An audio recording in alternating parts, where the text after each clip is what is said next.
Welcome, dear subscribers and curious listeners of my channel. Every good story is made up of countless details, each one shaping the bigger picture. The words and actions of the characters, their emotions and decisions, all guide the story in its own direction. And, as you've probably guessed, the Harry Potter universe is exactly that kind of story. Here, nothing is accidental. Even the smallest coincidences can turn out to be symbols or reflections of something far greater. Today I'll tell you about the hidden parallels scattered throughout the Harry Potter books and films. Moments that make this story far deeper and more layered than it might seem at first glance. Enjoy watching. Number 1. A mother's sacrifice. Harry Potter literally repeated his mother's act of sacrifice, the choice that changed everything. Lily Potter died protecting her son, and her love created a shield Voldemort could not break. Years later, Harry made the same choice. He willingly walked to his death to save everyone left at Hogwarts.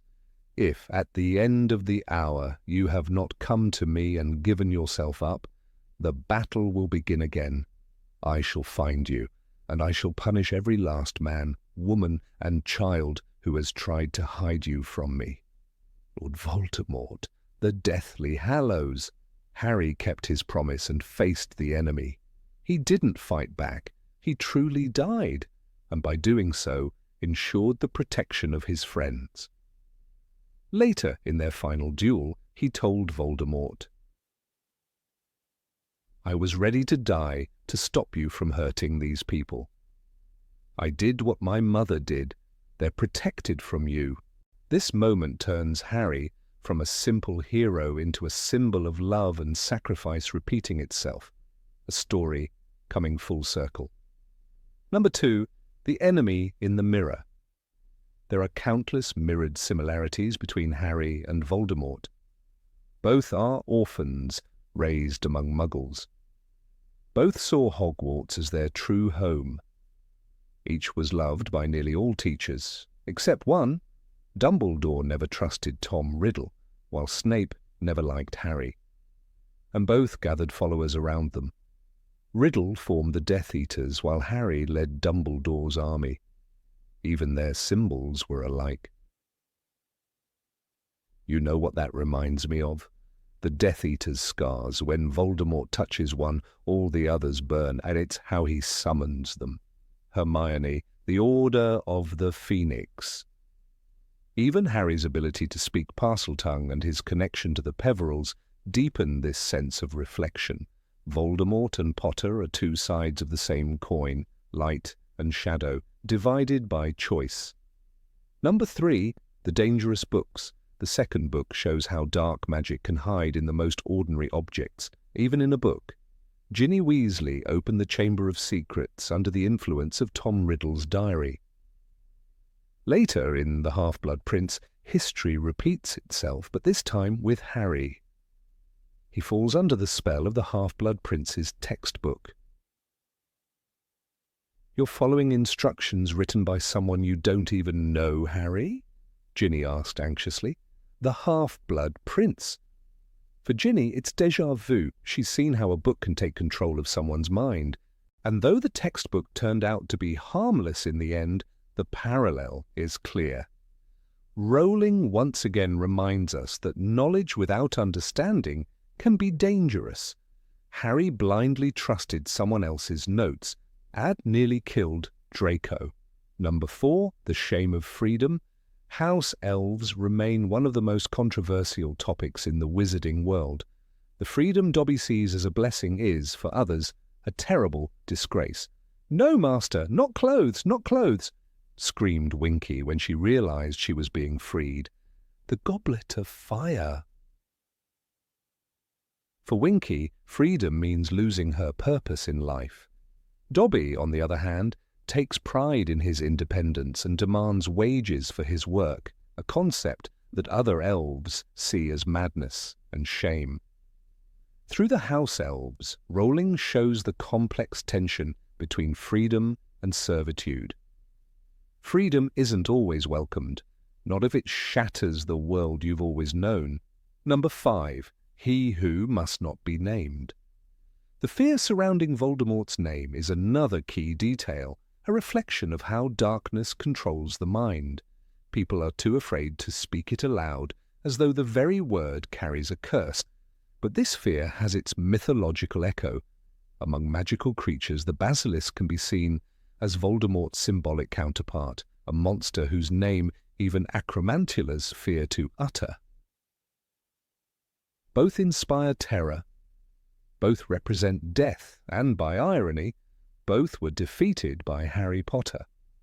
Rowling deliberately draws this parallel, and between the monster born of nature and the one born of choice. Number 6. An old dream. Harry's childhood was spent in a cramped cupboard under the stairs. He often dreamed that one day a distant relative would appear and take him away. When he was younger, Harry had often dreamed that some unknown relative would come to the Dursleys' house and take him away. The Philosopher's Stone, and in The Prisoner of Azkaban, that dream almost came true, when Sirius Black asked him to come live with him. "You mean it?" Harry said excitedly. "You want me to live with you? Leave the Dursleys." The Prisoner of Azkaban. In that moment, Harry felt for the first time that he truly had a family. The dream didn't last, but it became one of the most touching moments in the saga. A symbol of childhood hope finally answered. Number 7. Gift or curse. When Harry first speaks Parseltongue, it feels like magic of the purest kind, a secret ability no one else around him understands. But that gift soon reveals its shadow. "You speak Parseltongue, Harry. That's the language of the Dark Lord," Snape says in the Chamber of Secrets. The revelation isolates Harry. His friends look at him differently. He begins to wonder if the darkness inside him is stronger than he thought. The boy who once saved a snake from a glass cage now fears the same creature within himself. The serpent becomes a mirror between Harry and Voldemort. Both can command snakes, yet one does it for power, the other for mercy. When Voldemort turns Nagini into a Horcrux, he chains life to death, a living being carrying his fractured soul. Harry, in contrast, uses his link to the serpent world to save lives, not destroy them. That difference defines who they are. The snake, long a symbol of temptation and evil, becomes through Harry a symbol of redemption. His so-called curse turns into proof that light can live even inside darkness, if one dares to use it for good. Number 8. The Deathly Hallows Paradox. The tale of the three brothers is more than a bedtime story. It's a map of destiny. Antioch Peverell, who demanded a wand stronger than any other, was killed for his pride. His story repeats in Albus Dumbledore, who once sought mastery over death through the Elder Wand. "I was such a fool," Dumbledore admits to Harry in the Deathly Hallows. He believed he could wield power without corruption, but the wand's history proves otherwise. Every man who tries to control death meets it sooner. Dumbledore's downfall is not his failure in battle, but his arrogance in thinking he could outsmart mortality. Cadmus Peverell's longing to bring back the dead mirrors, Severus Snape's quiet tragedy. Snape's entire life is an act of resurrection, his love for Lily Potter haunting every step. Like Cadmus, he cannot let go. Always, he says, the single word that binds him to a ghost. Only Ignotus Peverell, who chose the cloak of invisibility, understood the truth.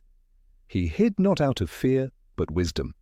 And in the end, Harry follows his path, walking calmly into the forest to meet death as a friend. The Hallows promise victory over death, but their real power lies in acceptance. Number 9. The power of a name. Names in the wizarding world are never random. They carry weight, power, and destiny. Tom Marvolo Riddle understood this when he rearranged his own name into I am Lord Voldemort. It wasn't just a disguise, but it was an act of transformation. By abandoning Riddle, he buried the last trace of the orphan boy who once wanted to be loved. He renamed himself into something cold and eternal, a man defined by fear rather than feeling. Harry, on the other hand, never hides behind a title. He remains simply Harry Potter, and that honesty becomes his greatest strength. Sirius Black's name burns with symbolism. Sirius is the brightest star in the night sky, known as the Dog Star. Like his namesake, he was loyal, fierce, and destined to burn too brightly for too long. His life is short, his end tragic, but his light guides Harry even after death. The ones that love us never really leave us, Sirius says in the film. And it's true. His name, his nature, and his loyalty all shine long after he is gone. And then there is Severus Snape. Severus means strict, severe, and he was all of that, cold, harsh, distant. Yet his name also hides a form of devotion sharper than any spell. It was his severity that saved Harry's life time and again. The same man who seemed merciless proved to be the most faithful of all. In the world of Harry Potter, names are more than labels. They are prophecies whispered in Latin, clues to who each person truly is, and reminders that identity is both a burden and a choice. Number 10. The Eternal Circle. The story of Harry Potter moves like a circle where every beginning finds its echo at the end. In the first book, Harry stands before the mirror of Erised, longing for a family he never had. The reflection shows his parents smiling back, unreachable but real. Years later, in the Forbidden Forest, he meets them again, not as ghosts in glass, but as living memories summoned by the Resurrection Stone. "We are part of you," his mother whispers. The boy who once reached for his parents through a mirror now walks toward death with them by his side. The mirror has finally turned into reality. Even the journey to Hogwarts repeats itself. On his first trip aboard the Scarlet Train, Harry sits alone, unsure of who he is or where he belongs. By the end, he stands on the same platform, watching his son, Albus, step onto the train with the same wide eyes. "Dad," the boy whispers, "what if I'm in Slytherin?" And Harry smiles, knowing what he never did before. That home is not a house, but the people who love you. The circle closes gently, turning fear into understanding. The final duel between Harry and Voldemort mirrors their first confrontation too. Both begin with love as protection, his mother's sacrifice then, his own choice later. "I was ready to die," Harry says quietly. And when Voldemort's curse rebounds for the last time, it's not just the end of a battle, it's the completion of a cycle. What began with death ends with acceptance. The circle of pain becomes a circle of peace, and the boy who lived finally becomes the man who understands why. Number 11. Darkness for the sake of light. Darkness in the wizarding world never comes without purpose. Every shadow seems to cast a light somewhere else. Voldemort's rise brought terror, but it also awakened courage in people who never knew they had it. The Order of the Phoenix, the DA, even timid Neville Longbottom, all were born from fear and shaped by it. Without Voldemort, there would be no boy who lived. Evil created the very hero destined to destroy it.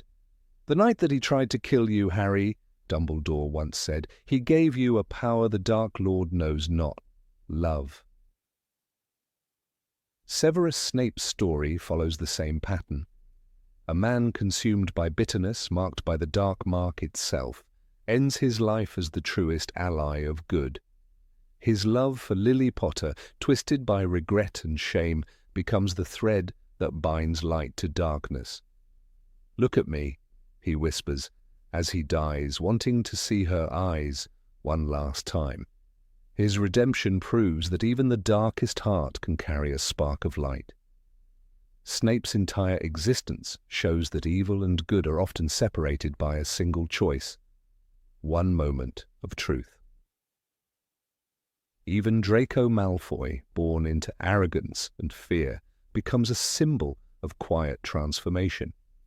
His trembling hand when ordered to kill Dumbledore tells us everything. He is not evil, just lost. "He's just a boy," Dumbledore says gently, seeing the battle inside him. Draco's redemption is subtle, but it matters.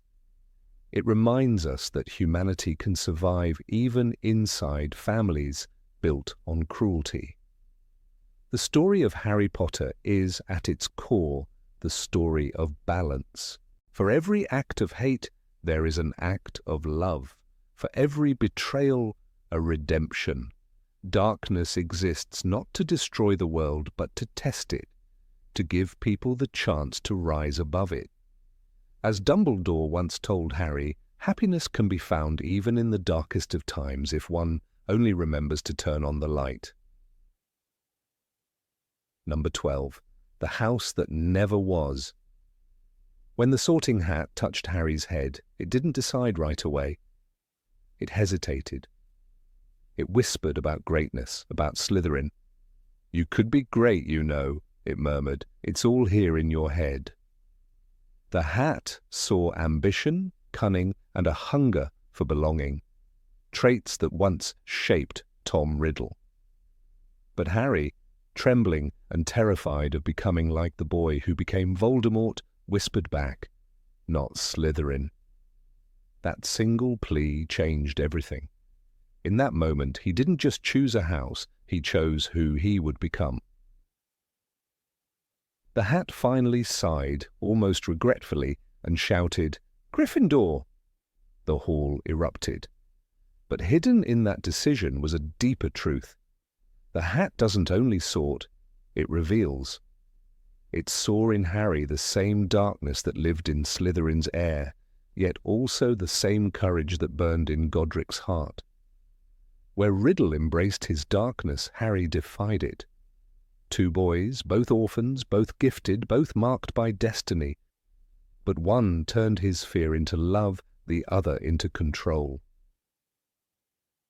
This moment in the Great Hall mirrored a choice that would define the entire story.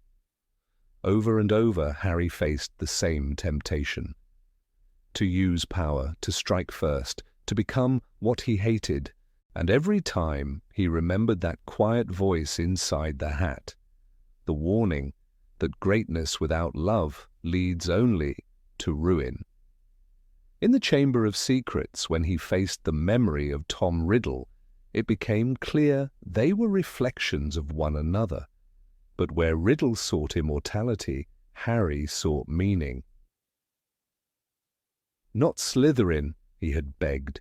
It wasn't just fear, and it was instinct.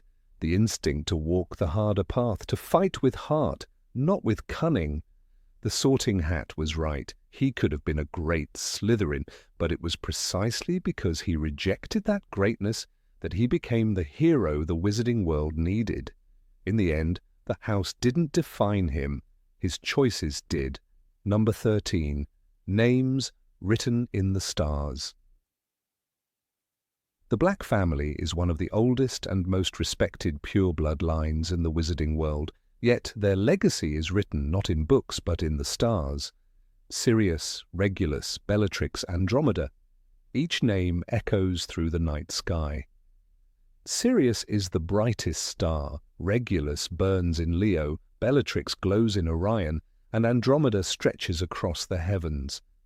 The Blacks were obsessed with purity and legacy, and naming their children after stars was no coincidence. To them, it was a declaration of eternal brilliance, and a reminder that even light can exist in darkness. But the symbolism cuts deeper. Stars burn alone, they shine beautifully, yet they die in silence. The blacks, too, lived like stars, trapped between pride and loneliness, their light surrounded by the void of obsession and fear. The noble and most ancient House of Black, as the tapestry in Grimmauld Place proudly states, was a constellation of powerful, broken souls. Sirius, the rebellious sun, became the fallen star, cast out for daring to shine differently. His mother burned his name from the family tree, as if erasing a dying light from the sky. Regulus, the dutiful brother, followed a different path. Named after the little king of Leo, he died young, but his death carried meaning. He turned against Voldemort, realizing too late what true nobility meant. He defied Lord Voldemort, Dumbledore later revealed quietly, and paid the price. Regulus was the faint light that flickered in a house consumed by darkness, and even in death he redeemed the family name more than anyone else could. And then there was Bellatrix. Her name meaning female warrior, the third brightest star in Orion. She burned fiercely, consumed by her devotion to the Dark Lord. Her madness mirrored the destructive beauty of a supernova, brilliant, terrifying, and brief. Each black carried their own kind of flame, and together they formed a family that was both magnificent and tragic, a constellation of light fighting its own shadow. Number 14, The Price of Immortality. When Tom Riddle first discovered the concept of a Horcrux in the Hogwarts library, he wasn't just studying dark magic, he was declaring war on mortality itself. That quiet, obsessive boy with his cold grey eyes and disdain for human weakness could not tolerate the thought of death. "I was in the library the other night, in the restricted section," he once confessed to Professor Slughorn, in a voice that trembled with suppressed excitement, "and I came across something about a Horcrux." From that moment, the seed was planted.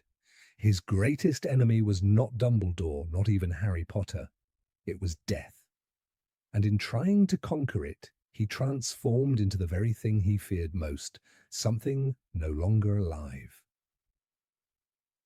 Each Horcrux he created, the diary, the ring, the locket, the cup, the diadem, Nagini, and the accidental one, Harry himself, symbolized another fragment torn from what made him human.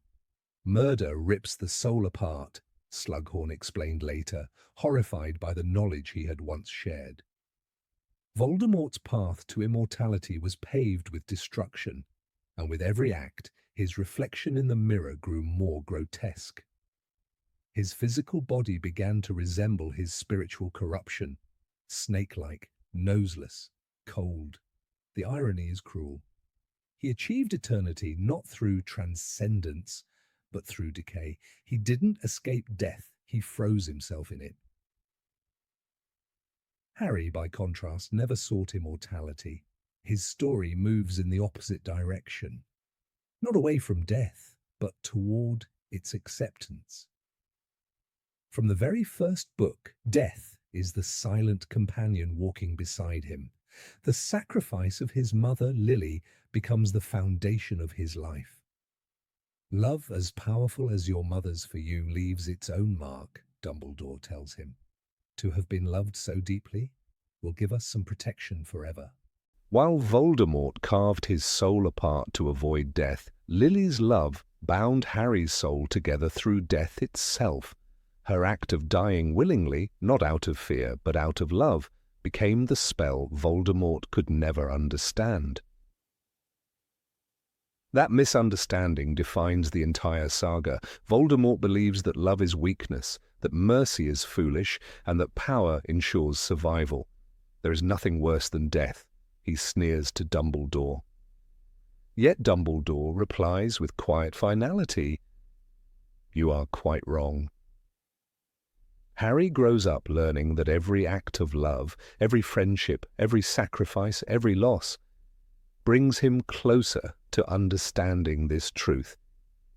When he finally stands in the forbidden forest, ready to die, he has already achieved what Voldemort never could: mastery over fear.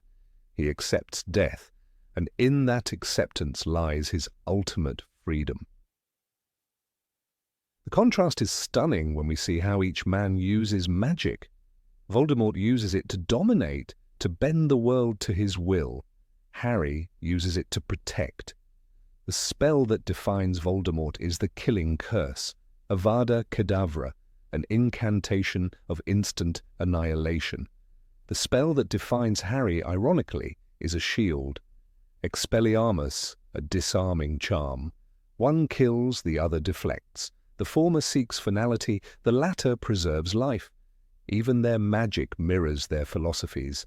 Voldemort destroys, Harry restores. One builds Horcruxes from death, the other forms connections through compassion. When Voldemort attacks baby Harry, he believes he is destroying a threat. Instead, he inadvertently transfers a piece of his own soul into the boy. It's a grotesque parody of immortality. The Dark Lord's existence preserved not in a sacred vessel, but in an innocent life. Harry carries that fragment unknowingly for years, like a scar upon his destiny. The boy who lived becomes the boy who literally contains his enemy. And yet, that fragment does not corrupt him, it teaches him empathy. He can feel Voldemort's emotions, his rage, his hunger, his loneliness. Through that connection, Harry comes to understand what it means to lose one's soul. He walks the edge of the abyss and steps back. The moment in the forest is the purest form of this paradox.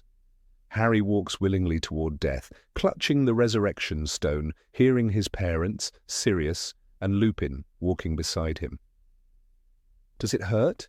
he asks his father in a whisper. "Dying? Not at all," James answers. "Quicker and easier than falling asleep." In that instant, Harry's fear dissolves. He embraces death not as an enemy, but as an old friend. He is the mirror image of Voldemort in that moment, one running toward life by accepting death, the other fleeing from death and losing life. When Voldemort casts the killing curse, it destroys only the Horcrux within Harry, the fragment of Voldemort's soul, leaving Harry's own untouched. Death, instead of taking him, purifies him. That is the paradox at the heart of Rowling's world. The more Voldemort tries to preserve his existence, the more he loses it. The more Harry lets go of his, the more he transcends it. When Harry awakens in the white expanse of King's Cross Station, he meets Dumbledore again, who explains that he can choose whether to return.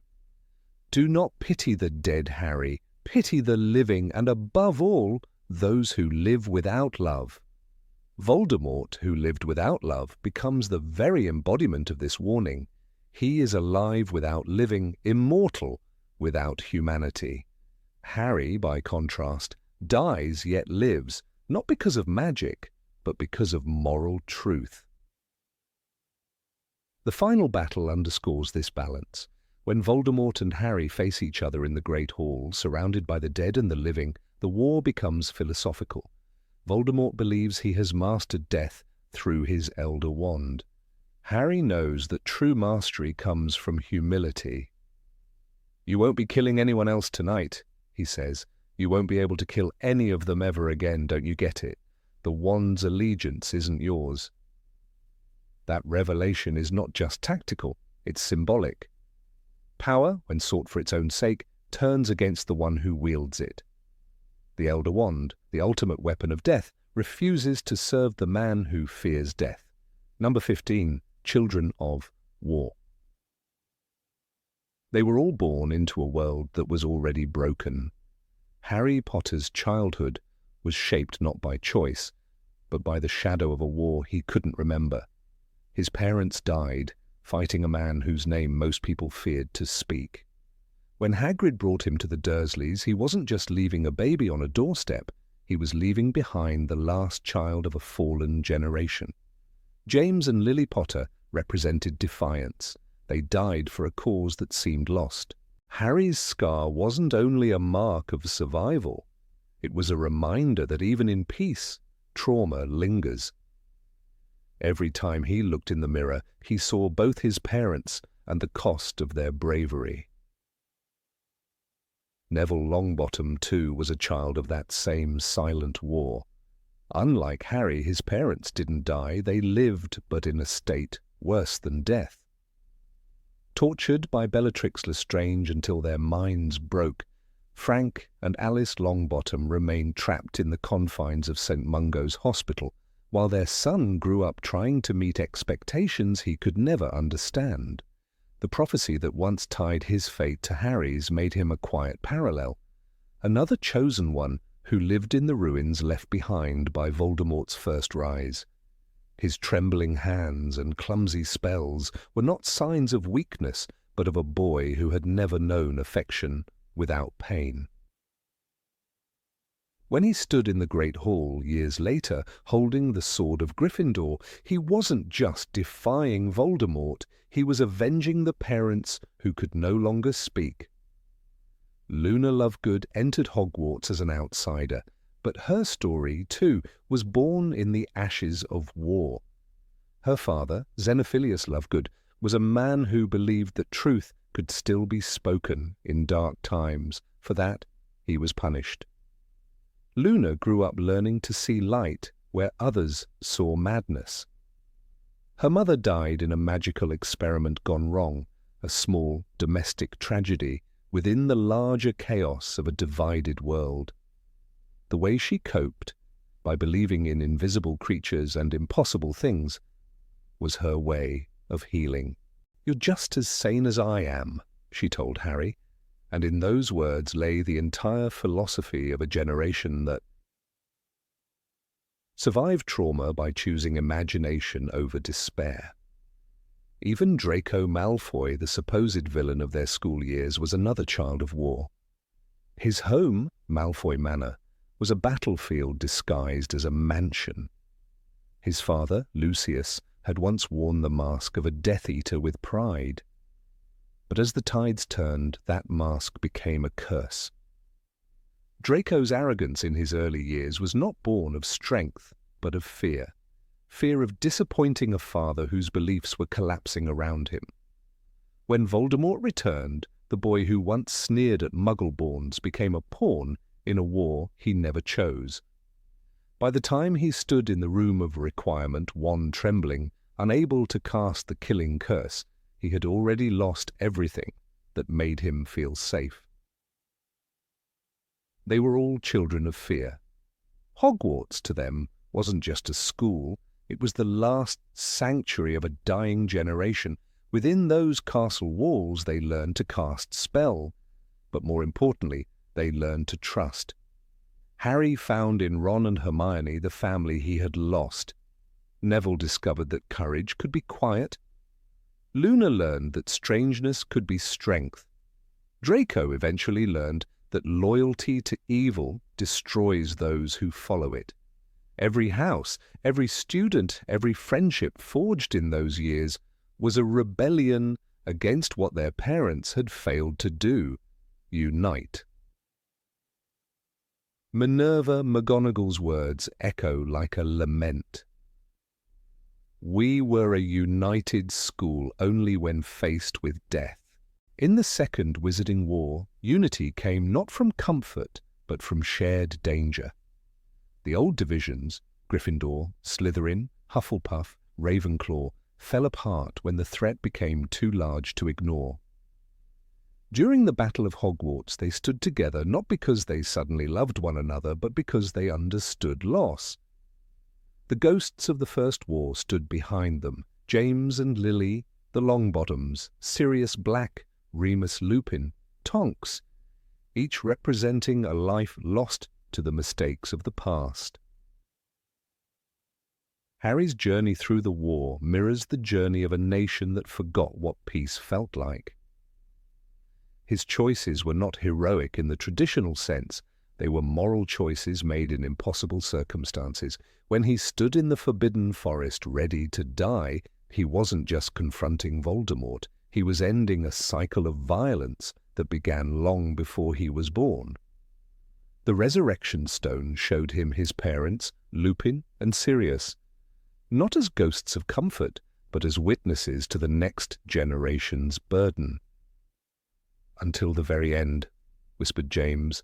It was not a promise of victory, but of endurance.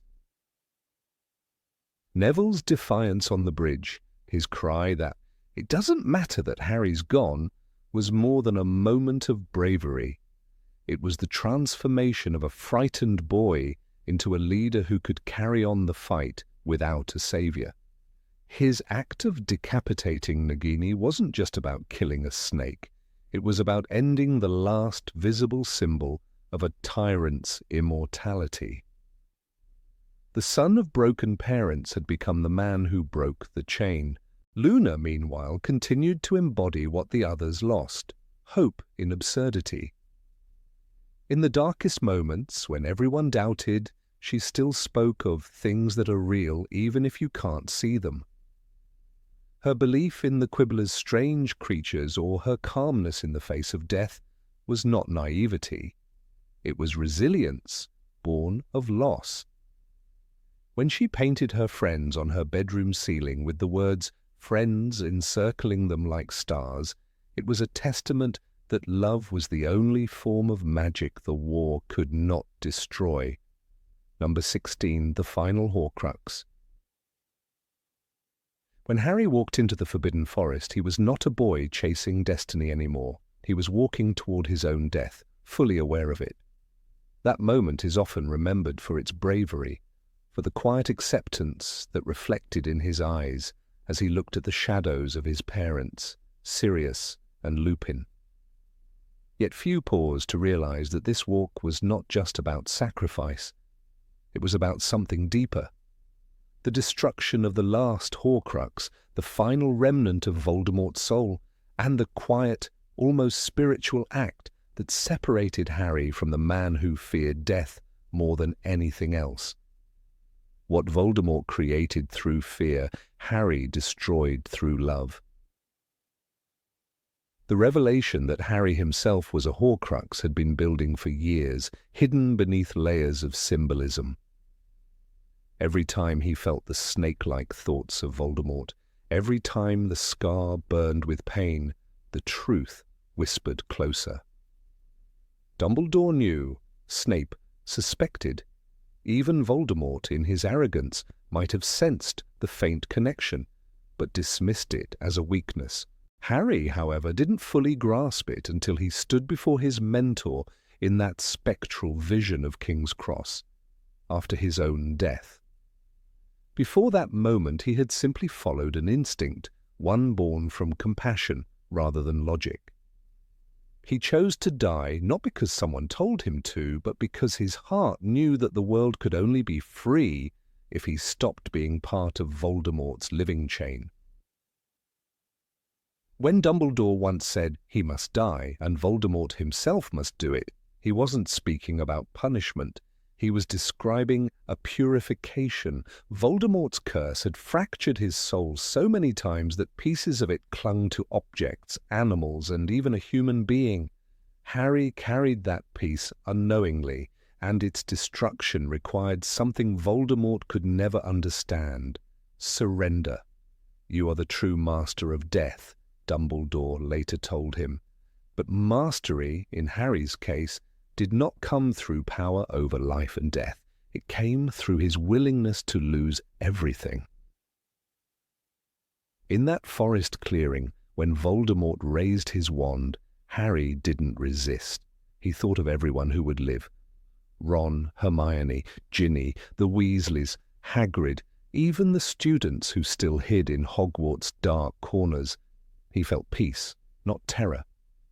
That peace was the weapon that Voldemort lacked.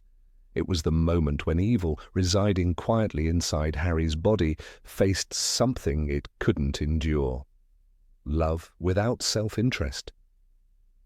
In that heartbeat, the fragment of Voldemort's soul was annihilated not by a curse, not by a sword, but by Harry's acceptance of death. Voldemort, who believed that only through control could one escape mortality, faced his opposite. Harry's act was the mirror inversion of everything the Dark Lord represented. Where Voldemort split his soul to avoid death, Harry united his spirit through self-sacrifice. The killing curse hit him and he fell, but not as a victim. The curse destroyed only the impurity, the parasite that had lived in him since infancy. Harry's body lay motionless, but the boy's true self, his untainted soul, stood alive in a place beyond time, greeted by Dumbledore in a vision that looked like a whitewashed King's Cross station. "Does this mean that part of Voldemort is gone for good?" Harry asked. Dumbledore's calm answer confirmed what the readers had suspected. Yes, that part of Voldemort which lived within you was destroyed. This was the moment the story transformed from a battle of magic into a story of redemption. The destruction of the final Horcrux wasn't a battle scene, it was a moral and spiritual cleansing. Voldemort had created monsters through dark magic. Harry destroyed them through compassion. Consider the irony of fate.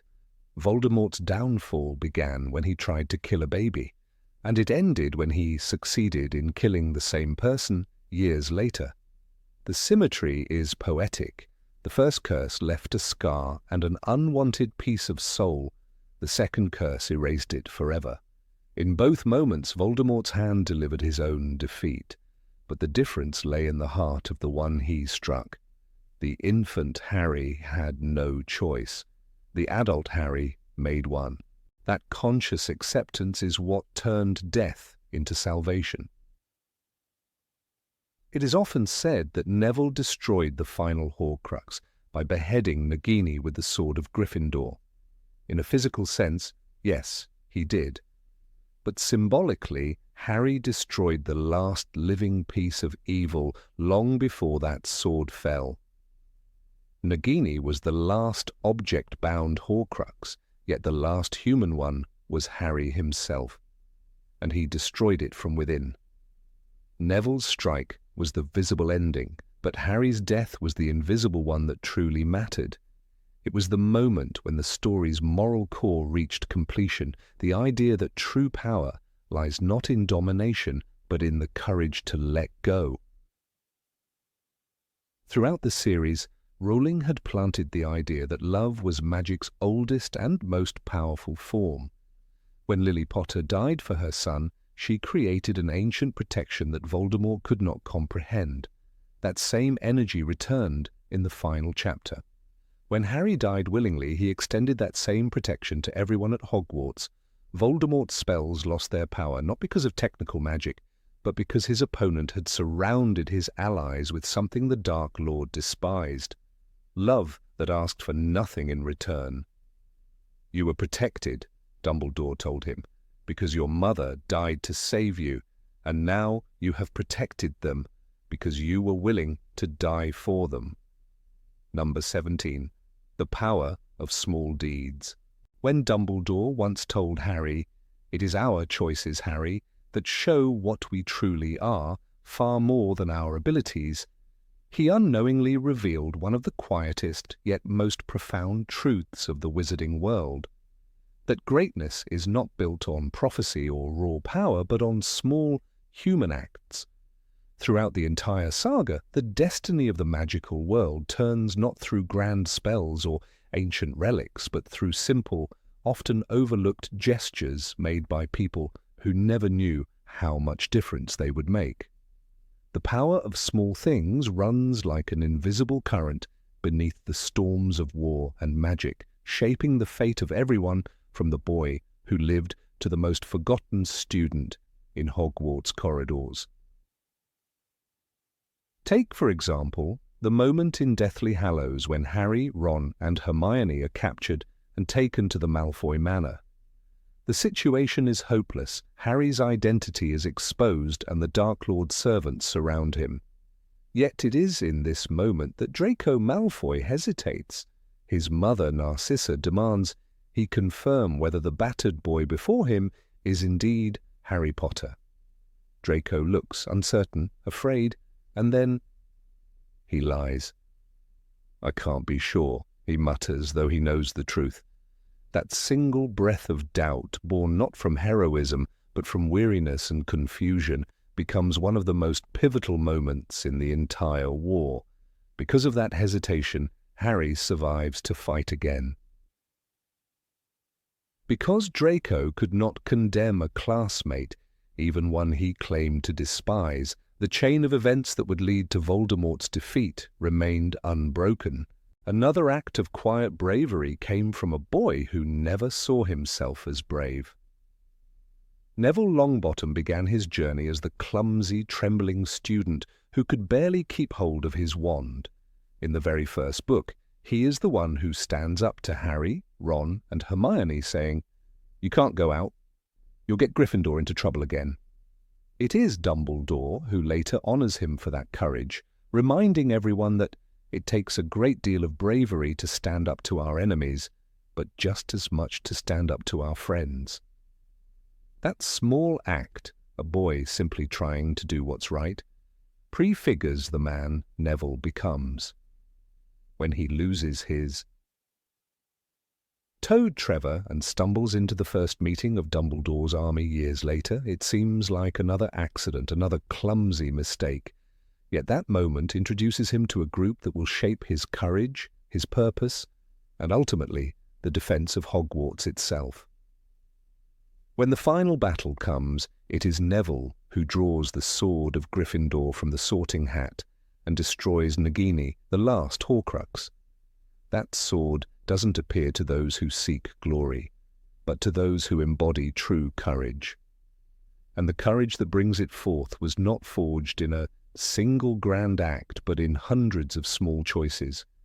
Staying loyal, showing up, believing he could make a difference.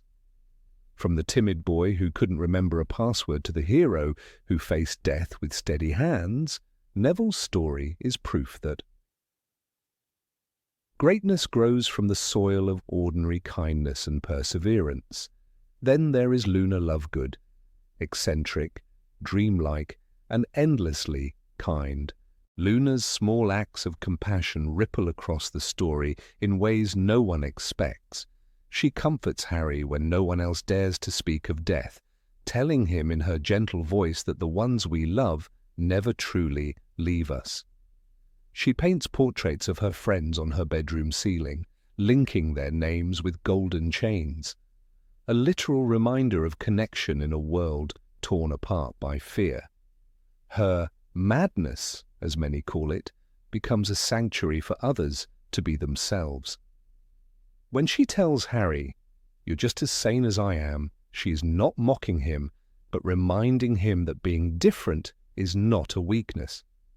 Luna never casts the spells that win battles, but she gives the people who do a reason to believe. It's easy to look at Dumbledore as a figure of immense wisdom and power, but even he understood that small gestures move mountains. When he leaves lemon drops on his desk, when he insists on calling Voldemort Tom, he's sending quiet messages of humanity. Do not pity the dead, Harry, pity the living, and above all, those who live without love. That line, spoken in the aftermath of so much loss, is Dumbledore's way of reminding Harry, and all of us, that the greatest magic lies not in spells, but in empathy. Even his final decision to trust Severus Snape was not a grand strategic move, but a fragile human hope. That a man's love, even one as complicated as Snape's for Lily, could redeem a life of darkness. Snape himself embodies this theme more than anyone. His life is a mosaic of small, hidden choices that ultimately outweigh a lifetime of bitterness. When he warns Dumbledore about the prophecy, it's not out of loyalty but out of guilt. When he shields Harry in secret for years, enduring hatred and suspicion, those acts are not heroic in the traditional sense. They are quiet, painful, and deeply human. His final memory, always, stands as one of the most powerful single words in the series, a testament that love, once given, continues to shape destiny long after hope seems lost. Even the Weasleys, so often treated as comic relief, are a living symbol of the strength found in simple decency. Molly Weasley's knitted jumpers, her scoldings, her care packages to Harry. These are not grand gifts, but they hold the warmth that keeps him tethered to the world. When she steps forward in the Battle of Hogwarts and kills Bellatrix Lestrange with the cry, "Not my daughter, you bitch!" it's the culmination of years of motherly love turned into fierce protection. The Weasley family's kindness, from Arthur's curiosity about Muggles to Fred and George's laughter, forms a kind of invisible armor around everyone they touch. Even Peter Pettigrew, the coward, the traitor, demonstrates how small acts define fate.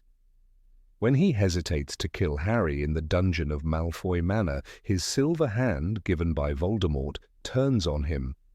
Dumbledore had predicted it long before. Pity those who live without love. That brief hesitation, a flicker of the man he once was, shows that even the smallest spark of conscience can undo years of darkness.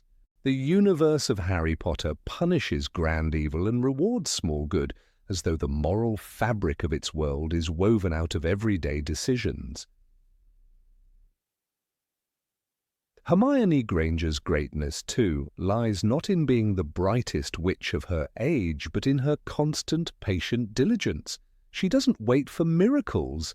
She makes them through study, planning, and small acts of preparation that save lives. Without her beaded bag, filled with supplies and spells, Harry and Ron would never have survived their journey. Without her insistence on freeing the house elves, a cause many laughed at, she teaches a generation about empathy and justice. It is her compassion for creatures unseen, her dedication to knowledge, and her unrelenting sense of fairness that allow others to dream of a better world. And what of Dobby, the free elf who defies the power of wizards with nothing but love and loyalty? His smallest gestures, warning Harry, helping him escape, or bringing him gillyweed, change everything. When he dies in Harry's arms, freeing his friends, the epitaph Harry carves on his grave says it all. Here lies Dobby, a free elf. That one sentence is a eulogy, not just for Dobby, but for the theme of the entire story. That freedom, love, and sacrifice are not measured by size, but by sincerity. Even in the shadows, these small acts echo when Regulus Black quietly switches the locket Horcrux, sacrificing his life to undermine Voldemort's immortality. No one knows of his deed for years. His name is never sung in songs of heroism, yet without him, one Horcrux would have remained hidden. The moral fabric of this world is not stitched by the famous, but by those who act when no one watches. Harry himself is defined not by the prophecy, but by his compassion. When he spares Peter Pettigrew's life in the Shrieking Shack, he unknowingly saves his own later. When he refuses to kill Draco during the chaos in the Room of Requirement, it's an act of mercy that circles back to save him. You are protected, in short, by your ability to love, Dumbledore tells him. That is the essence of small power, to domination, but choice. Voldemort never understands this. He sees only the visible, the measurable. Power, blood, control. He laughs at love, mocks compassion, and fears death. But the world turns on what he dismisses, the house elf's courage, the mother's sacrifice, the teacher's quiet faith. It is poetic justice that he is undone not by force, but by the things he cannot comprehend. Loyalty, friendship, the unbreakable bonds of the human heart. The battle for Hogwarts, in its chaos and grandeur, is a tapestry woven from these small threads. Every shield raised, every student who stays to fight, every ghost who whispers advice, each act forms a single note in a symphony of defiance. Even the portraits on the walls seem to carry that same message. that courage is contagious and every choice matters. In the end, Harry walks into the forest not as the chosen one fulfilling prophecy, but as a young man choosing compassion over fear. When he drops the resurrection stone, when he forgives his enemies, when he meets death as an equal, each is a small, deliberate act of faith. The prophecy might have named him, but his humanity saved him. Every small deed in this world, every hesitation, every kindness, every defiance, forms the quiet rhythm of destiny. The saga of Harry Potter teaches that the universe does not hinge on wands or spells, but on hearts that choose light over darkness. As Dumbledore said, it is the everyday choices we make, far more than our abilities, that show who we truly are. And perhaps that is the deepest magic of all, that even the smallest act of goodness can change the world. Number 18. Love, the oldest spell. When Lily Potter faced Voldemort that night in Godric's Hollow, she did something that defied the very laws of the magical world. She didn't draw her wand, she didn't whisper an incantation, she didn't even attempt to fight. Instead, she chose to love fiercely, absolutely, without condition. And that act became the most powerful magic ever recorded. It was not registered in the Ministry's spellbooks nor taught at Hogwarts, yet it shaped the entire story that followed. Voldemort, the master of death, was defeated by something he could neither understand nor destroy. "He couldn't touch me for years," Harry later told Dumbledore. And the reason was simple. His mother's love had wrapped him in a protection more enduring than any curse or shield charm could create. This ancient power, love itself, emerges again and again throughout Harry's life, like an invisible thread binding his fate to others. When he faces the mirror of Erased, he sees not victory or power, but his family. His deepest desire is connection, not conquest. Dumbledore tells him it does not do to dwell on dreams and forget to live, but what he really teaches Harry is to seek meaning in relationships rather than in glory. Every major turning point in the series is driven not by the strength of a wand, but by the strength of a bond. From the beginning, love operates as the true counterspell to fear, and it's this truth that Voldemort's entire existence denies. Voldemort's greatest weakness is not his reliance on dark magic, but his inability to comprehend love.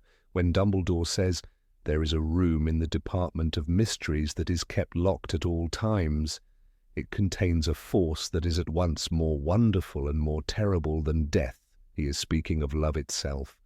It's an energy older than spells, older even than death. Voldemort, in his quest for immortality, split his soul to preserve his body, but in doing so he destroyed the only part of himself capable of feeling love. His Horcruxes made him immortal in a physical sense, but left him spiritually dead. In contrast, Lily's act of love made her son spiritually untouchable, granting him a protection Voldemort would never possess. One sought to live forever by conquering death, the other embraced death to protect life. That contrast is the moral architecture of the entire saga. Years later, that same silent magic reveals itself through others. When Molly Weasley faces Bellatrix Lestrange during the Battle of Hogwarts, her cry, "Not my daughter, you bitch," is not a curse of hatred, but a mother's declaration of love. Bellatrix, a witch trained in the darkest arts, had tortured and murdered without remorse. Yet she falls to Molly's spell because Molly's strength doesn't come from hatred or ambition. It comes from the most ancient source of all, a mother's instinct to protect her child. Rowling could have allowed any number of skilled duelists to end Bellatrix's reign of terror, but she chose a mother. That choice underlines the theme. In a world obsessed with power, love remains the one force that turns ordinary people into heroes. Severus Snape embodies a darker, more tragic form of the same magic. His love for Lily Potter doesn't protect him from pain. It becomes his curse and his salvation at once. For years he hides behind cruelty, bitterness and self-loathing, but every action he takes serves the memory of the woman he loved. When he shows Dumbledore his Patronus, a doe, the headmaster simply whispers, "After all this time?" And Snape answers, "Always." That single word reveals the depth of his devotion, a love that survived rejection, death, and decades of deception. Snape's magic, like Lily's, comes not from his wand, but from the unending ache of his heart. His love redeems him, even as it destroys him. It transforms his life of lies into an act of truth, proving once more that love, however painful, is the only magic that endures beyond death. Albus Dumbledore himself, the great architect of strategy and wisdom, ultimately recognizes that logic and intellect are powerless beside love's simplicity. In his youth, his thirst for power led to tragedy. His sister Ariana died because he failed to understand the difference between control and care. By the time he mentors Harry, Dumbledore no longer seeks domination, but redemption. He tells Harry, "Do not pity the dead, Harry. Pity the living, and above all, those who live without love." It's not just advice, it's confession. Dumbledore's understanding of love is born from loss, from realizing that brilliance cannot replace compassion. His greatest act of wisdom is not in teaching magic, but in guiding Harry toward empathy. Even in the darkest chapters of the series, love remains the one constant that defies despair. When Harry enters the forest to sacrifice himself, he does so without bitterness or anger. "I am about to die," he thinks, yet he walks calmly because he understands what his mother did all those years ago. He understands that to love others more than yourself is to transcend death. When Voldemort casts the killing curse again, it rebounds once more, not because of a shield, but because Harry's acceptance of death mirrors his mother's sacrifice. In that moment, Harry becomes both the child and the parent, both protected and protector. The circle completes itself, and love proves itself to be the purest form of immortality. Throughout the series, Rowling contrasts love with possession. Voldemort seeks to own the Elder Wand, Draco seeks his father's approval, and even Dumbledore in his youth sought to possess knowledge itself. But love cannot be owned, it can only be given. That is why Harry's greatest strength lies not in his power, but in his willingness to let go. He frees Dobby, forgives Dudley, spares Draco, and refuses to kill Bellatrix or Voldemort out of hatred. In the final duel, he does not use the killing curse, but disarms his enemy with Expelliarmus, the same humble spell he used as a boy. That choice is symbolic. He wins not through destruction, but through mercy. The spell becomes a reflection of his soul. Consider also the protection Harry extends to his friends. When he dives into the icy lake to save Ron from drowning, or when he risks his life to rescue Sirius in the Department of Mysteries, he doesn't act from duty. He acts from love. "You're not a bad person," he tells Sirius. "You're a very good person who bad things have happened to." These moments remind the reader that love isn't just sacrifice, it's recognition. It's seeing goodness where others see flaws. Every act of compassion in the series, from Neville standing up to his friends to Luna comforting strangers, becomes a small spell of love, unnoticed yet transformative. The contrast between Harry and Tom Riddle becomes even more striking when viewed through this lens. Both were orphans, both marked by prophecy, both gifted with extraordinary talent. Yet their choices diverged at a single point. Harry chose connection, while Riddle chose control. "There is no good and evil, there is only power," Voldemort once said. But Harry's entire life disproves that. Power fades, love endures. Riddle tried to erase his human name, believing it tied him to weakness, but it was precisely that humanity he sought to destroy that could have saved him. Love, the very thing he called weakness, was the strength he could never master. Even the secondary characters reflect this truth. Remus Lupin, fearful of his condition, still marries Tonks out of love, and together they bring Teddy into the world, proof that love continues even amid war. Their deaths at Hogwarts mirror Lily and James's sacrifice, yet through their son, their love lives on. The same pattern repeats. Every act of love outlasts every act of violence. Sirius, too, bound by years of imprisonment and betrayal, finds his only peace in the love he feels for Harry, calling him the best kind of son. That bond gives Sirius purpose, turning despair into hope, darkness into light. It's no accident that the Deathly Hallows themselves, objects representing power over death, are ultimately rendered meaningless beside love. The Elder Wand, the Resurrection Stone, the Invisibility Cloak, all temptations of control, lose their value when Harry uses them selflessly. He drops the stone in the forest and refuses to keep the wand. His choice echoes Dumbledore's lesson. The true master of death is the one who accepts mortality and lives with love. That acceptance is the final form of the ancient spell that began with Lily. Rowling often describes love not as a soft emotion, but as a burning force. When Harry's scar hurts at the sight of Voldemort, it is because his body carries both pain and love intertwined. The scar itself is a mark of survival, a reminder that love can coexist with suffering. In this way, love in the Potter universe is not sentimental, it's sacred. It demands courage, endurance, and faith. "You'll stay with me?"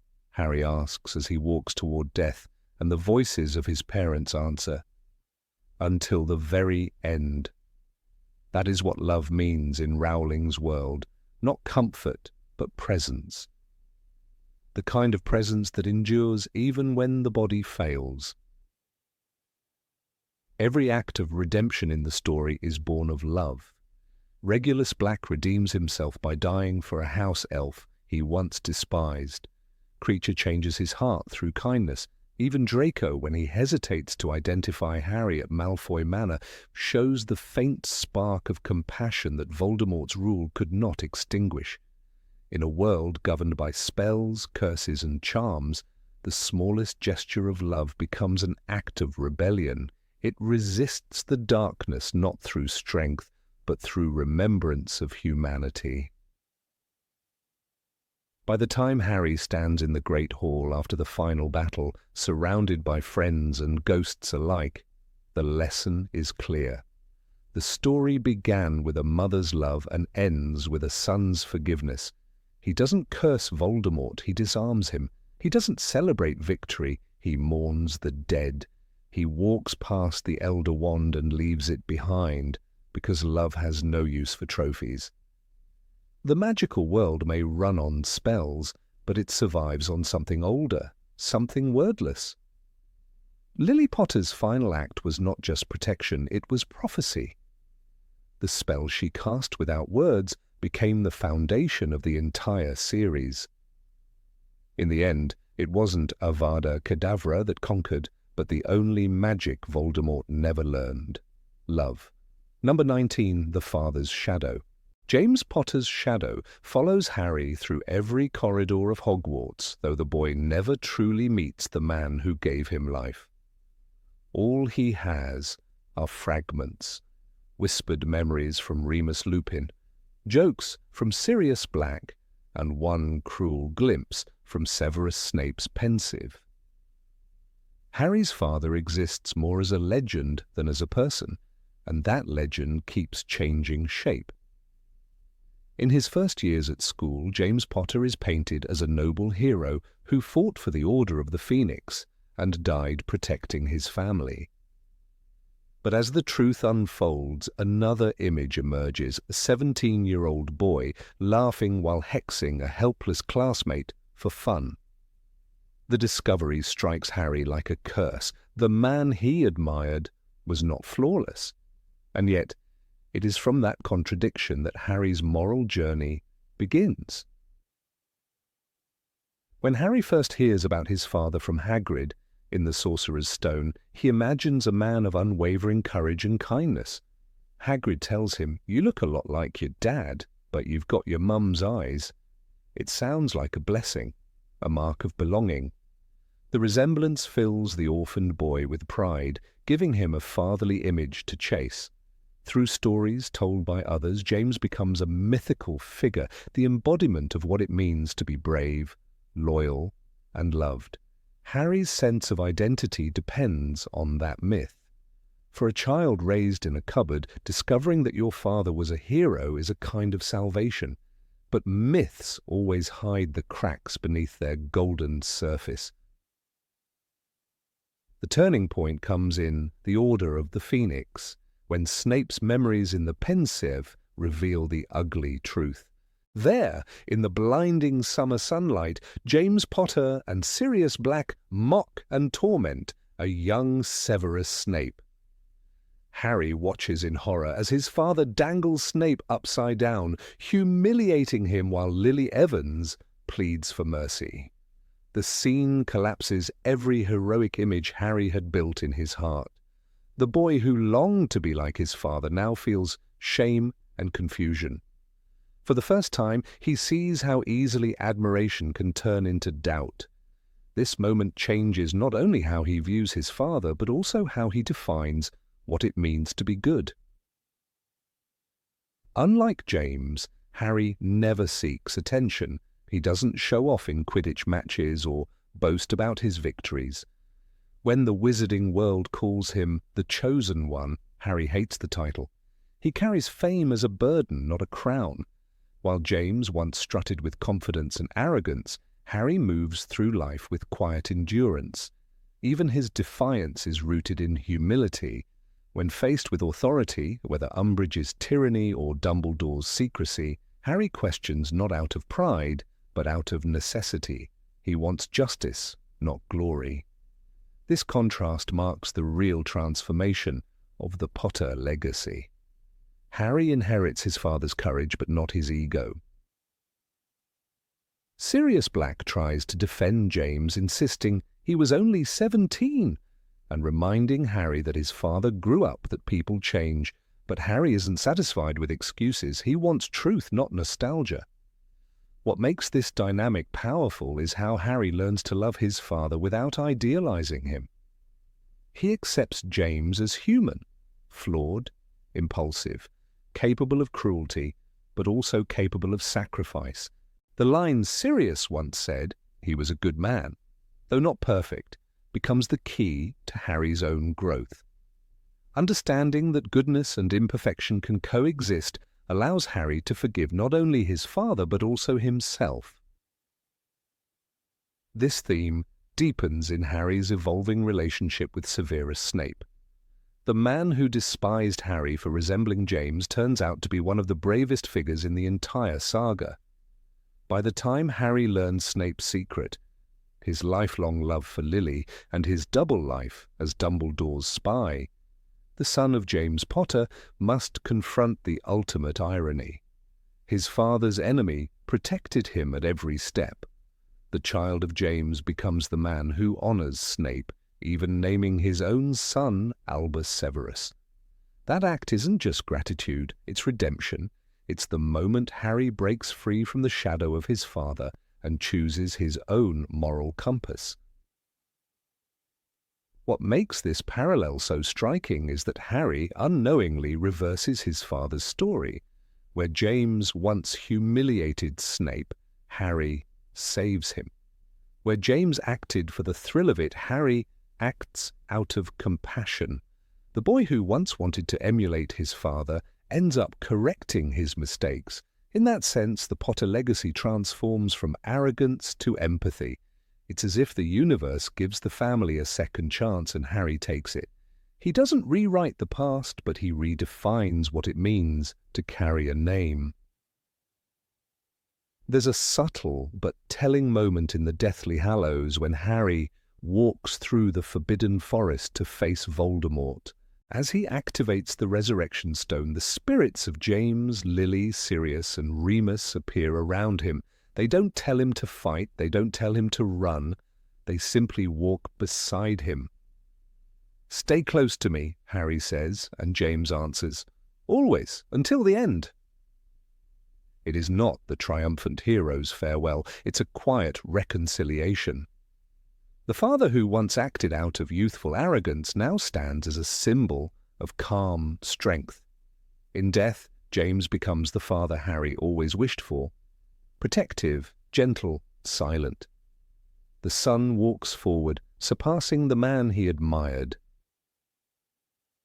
Harry's journey mirrors the universal struggle between legacy and individuality. Every child inherits not just traits, but also ghosts, the unresolved flaws of their parents. In the magical world, where lineage often defines worth, Harry's defiance of that idea is revolutionary. He proves that one's heritage is not destiny. Unlike Draco Malfoy, who mirrors his father's prejudices, or Tom Riddle, who becomes the embodiment of his father's absence, Harry builds a bridge between what was and what could be. His story isn't about repeating his father's life. It's about rewriting the meaning of it. When Dumbledore once told Harry, "It is our choices that show what we truly are, far more than our abilities," he unknowingly summarized the essence of the Potter family's transformation. James had ability, talent, confidence, charisma. Harry has choice, humility, forgiveness, and moral strength. That difference explains why Harry becomes the true hero. His bravery isn't loud, it's quiet and deliberate. It's the courage to see the truth about those he loves and still love them anyway. Even the Patronus charm becomes a poetic metaphor in this context. James's Patronus was a stag, proud, noble, untamed. Harry's is the same. But when he conjures it by the lake in The Prisoner of Azkaban, believing it to be his father's spirit, something extraordinary happens. He realizes it was him all along. The savior he thought was his father was himself. That revelation transforms the shadow of the father into light. Harry doesn't need to be James, he becomes his own guardian. In that single moment, the boundary between inheritance and identity dissolves. The evolution of Harry's empathy marks another critical departure from James. The elder Potter was part of a privileged world, pure blood, popular, admired. Harry, though born with the same name, grows up as an outsider. His compassion is forged in neglect and pain. He knows hunger, humiliation, and loneliness. These experiences shape a heart that sees beyond appearances. That's why he can see worth in house elves, in half-giants, in half-bloods, even in people like Snape or Dudley. He builds bridges where his father built walls. The moral of his journey lies not in power, but in understanding. Throughout the series, Harry keeps hearing that he looks just like his father. But the deeper he grows, the more he resembles his mother, not in appearance, but in soul. Lily's compassion and integrity flow through every decision he makes. When he spares Peter Pettigrew's life in the Shrieking Shack, it's Lily's mercy speaking through him. When he refuses to kill Draco, it's Lily's heart protecting the innocent. Harry doesn't inherit James's arrogance. He inherits Lily's grace. The balance of both parents within him is what completes the cycle. He is his father's courage and his mother's conscience. By the time the war ends, the shadow of James Potter is no longer heavy. It becomes a companion, a reminder of imperfection, of lessons learned too late. Harry doesn't glorify his father, but neither does he condemn him. He sees the full picture. The young man who once tormented others also had the strength to die for love. The boy who mocked weakness became the man who faced Voldemort unarmed. That complexity makes the legacy real. Heroes are not born perfect. They become worthy through growth, and their children continue that work. In this way, Harry becomes both heir and reformer. The Potter name once stood for talent and charm. Now it stands for humility and courage. The family line transforms through compassion, not conquest. When Harry walks his children to platform 9 3/4 years later, his calm advice to his son, "Albus Severus, you were named for 2 headmasters of Hogwarts," carries the weight of redemption. The son of James honors the name of Severus, proving that even the deepest wounds between enemies can heal through love and memory. Every great story hides a mirror. And in the story of the Potters, that mirror reflects both pride and redemption. Harry lives in the long shadow of his father, yet he uses that shadow to find light. The irony is beautiful. James's flaws create the moral foundation for his son's greatness. The arrogance that once caused becomes the lesson that shapes compassion. Harry doesn't destroy his father's image, he completes it. He turns legacy into conscience, inheritance into purpose. And in doing so, he proves that true greatness isn't what you inherit. It's what you choose to become. Number 20, mirrors and twins. Harry Potter's world is filled with mirrors, some made of glass, others made of choices. The entire story unfolds as a great reflection, where every act of courage has its distorted echo in betrayal, and every pure intention faces a shadowed twin. From the mirror of Erist to the fateful bond between Harry and Voldemort, J.K. Rowling uses reflections not merely as symbols, but as silent judges of the characters' souls. Each hero, villain, and wanderer of Hogwarts seems to walk beside their opposite, sometimes visible, sometimes hidden in the glass. The mirror of Erist is the first literal mirror we meet, and it defines the emotional architecture of the entire saga. When Harry looks into it, he does not see fame or victory, but his family, his deepest longing. Dumbledore later tells him it does not do to dwell on dreams and forget to live. But that moment establishes a rule for the whole story. Every character will face their own mirror. What they see in it, truth or illusion, will shape their fate. Harry's reflection is his desire for connection. Voldemort's is his terror of mortality. One seeks to understand love, the other to conquer death. They are not opposites by chance, they are reflections of the same broken mirror. Voldemort is the clearest dark twin to Harry. Both are orphans, both marked by prophecy, both grew up unloved and outside the magical world. Yet where Harry's loneliness leads him to empathy, Tom Riddle's leads him to domination. Dumbledore once said, "It is our choices, Harry, that show what we truly are, far more than our abilities." This line becomes the invisible mirror of the entire series. Tom Riddle had all of Harry's gifts, talent, intelligence, charm, but chose to reflect only himself. He became a man without reflection, a being so terrified of his own death that he split his soul to avoid ever looking in the mirror again. Harry, conversely, accepts the reflection, his scar, his pain, his past. That acceptance becomes his strength. The duality extends beyond the central pair. Hermione Granger's mirror stands in Bellatrix Lestrange.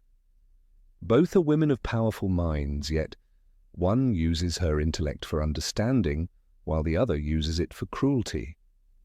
Bellatrix is what Hermione could become if intelligence was stripped of compassion. When Bellatrix carves the word mudblood into Hermione's arm, it's as if the mirror itself has shattered, one half reflecting reason and justice, the other madness and hatred. Their duel at Malfoy Manor is not only physical, but symbolic. Logic, battling frenzy, learning, confronting ignorance twisted into fanaticism. The same reflection occurs between Sirius Black and Severus Snape. Both men loved and lost. Both were shaped by loyalty, but each took a different road. Sirius's loyalty was reckless, emotional, and pure. Snape's was bitter, secretive, and redemptive. They mirror the two ways love can burn, brightly and destructively, or quietly and painfully. When Harry shouts at Snape in the Order of the Phoenix, calling him a coward, he is unknowingly insulting a man who chose a lifelong mirror of guilt as his penance. Sirius, meanwhile, represents the reflection Harry wants to see: brave, rebellious, unbroken. But both men are trapped by their pasts, Snape by Lily, Sirius by Azkaban. Their reflections are not of each other, but of what love does when it cannot be fulfilled. Even Peter Pettigrew is a reflection. He mirrors Ron Weasley in a way few notice. Both were the third friend in a famous trio. Both struggled with feelings of insignificance beside brighter companions. Ron, however, chooses loyalty again and again. In the Philosopher's Stone, he sacrifices himself on the chessboard so Harry can continue. Pettigrew, by contrast, sacrifices his friends to save himself. His silver hand, given by Voldemort, becomes the ultimate mirror, a cold, artificial replacement for the warmth of friendship he destroyed. And when it strangles him, acting of its own accord, it is the mirror of fate closing the loop. A reflection cannot forgive what created it. Albus Dumbledore himself is not spared from this pattern. His reflection is Gellert Grindelwald, the boyhood friend who shared his dreams but not his conscience. Both sought power for the greater good, but where Grindelwald's ambition burned outward, Dumbledore's turned inward, consuming him with guilt. The broken mirror of Ariana Dumbledore's death stands between them forever. When they finally meet in the Deathly Hallows, Dumbledore admits that he feared his own reflection more than any dark wizard.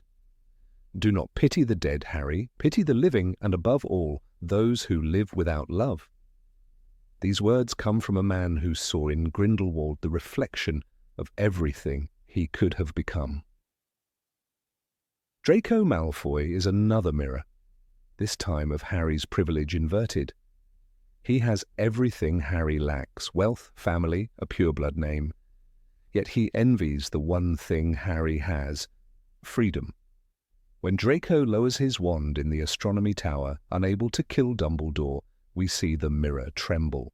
Both boys were chosen by forces beyond their control. Both feel the burden of expectation. But while Harry fights to save others, Draco fights to save himself. Their final encounter in the Room of Requirement, when Harry pulls Draco from the flames, is the mirror closing. In saving his enemy, Harry saves the boy he could have been. The motif of mirrors continues through magical objects as well. The pensieve acts as a mirror of memory. Snape's tears, dropped into it, reveal a reflection more honest than any face. "Look at me," he whispers to Harry as he dies. It is not a plea, it is a mirror's command. In that look, Harry sees the truth, that Snape was not his enemy, but the shadow of his protector. Mirrors in Harry Potter are never about vanity. They are instruments of revelation. They force truth out of illusion, showing not who we appear to be, but who we've always been becoming. Even the Marauder's map can be read as a mirror, reflecting every soul wandering Hogwarts. "I solemnly swear that I am up to no good," is the incantation of self-knowledge, and mischief managed its acceptance.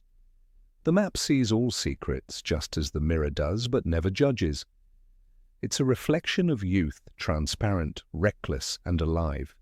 In contrast, the invisibility cloak, another mirror of concealment, shows that sometimes truth is found not in seeing, but in hiding. Together they form a triad of reflection, the mirror of erased desire, the map, truth, and the cloak, death. They echo the deathly hallows themselves, each an aspect of how humans face what they cannot control. Luna Lovegood represents yet another layer of this mirror motif. Her mirror is not a person, but the world itself. She sees reflections others miss, the thestrals invisible to most, the quiet truth behind cruelty. When she says to Harry, "You're not going mad, I can see them too," it's the mirror of acceptance shattering his isolation. Luna teaches that to see reflections others deny is not madness but wisdom. Her kindness is the reflection of understanding, a mirror that heals rather than condemns. Even minor characters reflect this theme.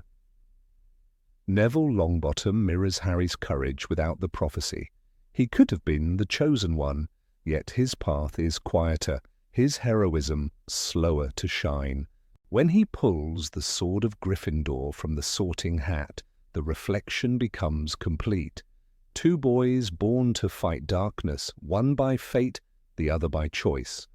Rokling's world insists that every reflection has value, even if it is hidden beneath fear or clumsiness. The mirror rewards persistence, not perfection. The entire Hogwarts itself is a mirror, a castle filled with ghosts, portraits, and echoing hallways. Every corridor reflects the past into the present. The paintings talk, the staircases move, the very stones remember. When Harry returns to it after the Battle of Hogwarts, he is not walking through ruins, but through reflections of everyone he lost. Hogwarts is the mirror of memory, both haunted and holy. It is the only place where the living and the dead coexist naturally, like images on opposite sides of glass.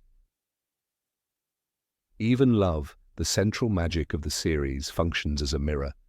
Lily's sacrifice becomes the reflection that destroys Voldemort. Her love lingers not as memory but as shield, a literal mirrored surface that deflects evil. "He couldn't touch me," Harry says after surviving the first encounter. That line defines the difference between reflection and absorption. Evil absorbs power, love reflects it. Voldemort cannot understand mirrors because he cannot face himself. Harry survives because he can. At the end of the saga, when Harry walks into the Forbidden Forest to die, he becomes the mirror of his parents' courage. He does not fight to escape death, but to meet it. The resurrection stone shows him his loved ones, and they walk beside him like reflections of his heart. When Voldemort kills him, Harry's soul is freed, not split. He wakes in the white, mirror-like King's Cross station, face to face with Dumbledore once more. The place is pure reflection, everything bright, without shadow. The mirror is finally whole. Throughout Harry Potter, every spell, every scar, every betrayal, and every redemption circles back to reflection. Rowling constructs a world where mirrors are the architecture of morality. The mirror shows what we desire, but also what we deny. Some, like Harry, accept what they see and grow stronger. Others, like Voldemort, break the glass and bleed from the shards. In the end, every choice is a reflection, and every reflection a choice. That is the true magic of the story, the quiet truth that no wizard can escape the mirror within. Number 21, the end and the beginning. Harry Potter once stood at platform 9 3/4 with a heart full of uncertainty, clutching a ticket to a world he could not yet imagine. The end of his story, decades later, begins in the same place, the same bricks, the same steam, the same echo of excitement and fear. But something has changed. Where there was once a frightened boy searching for a place in the world, now stands a man, calm and wise, sending his own son into the unknown. What once symbolized Harry's beginning has become his closure, not in a circle of repetition, but in a quiet transformation. The platform becomes a sacred space, the meeting point of two journeys, two generations, two eras of magic and healing.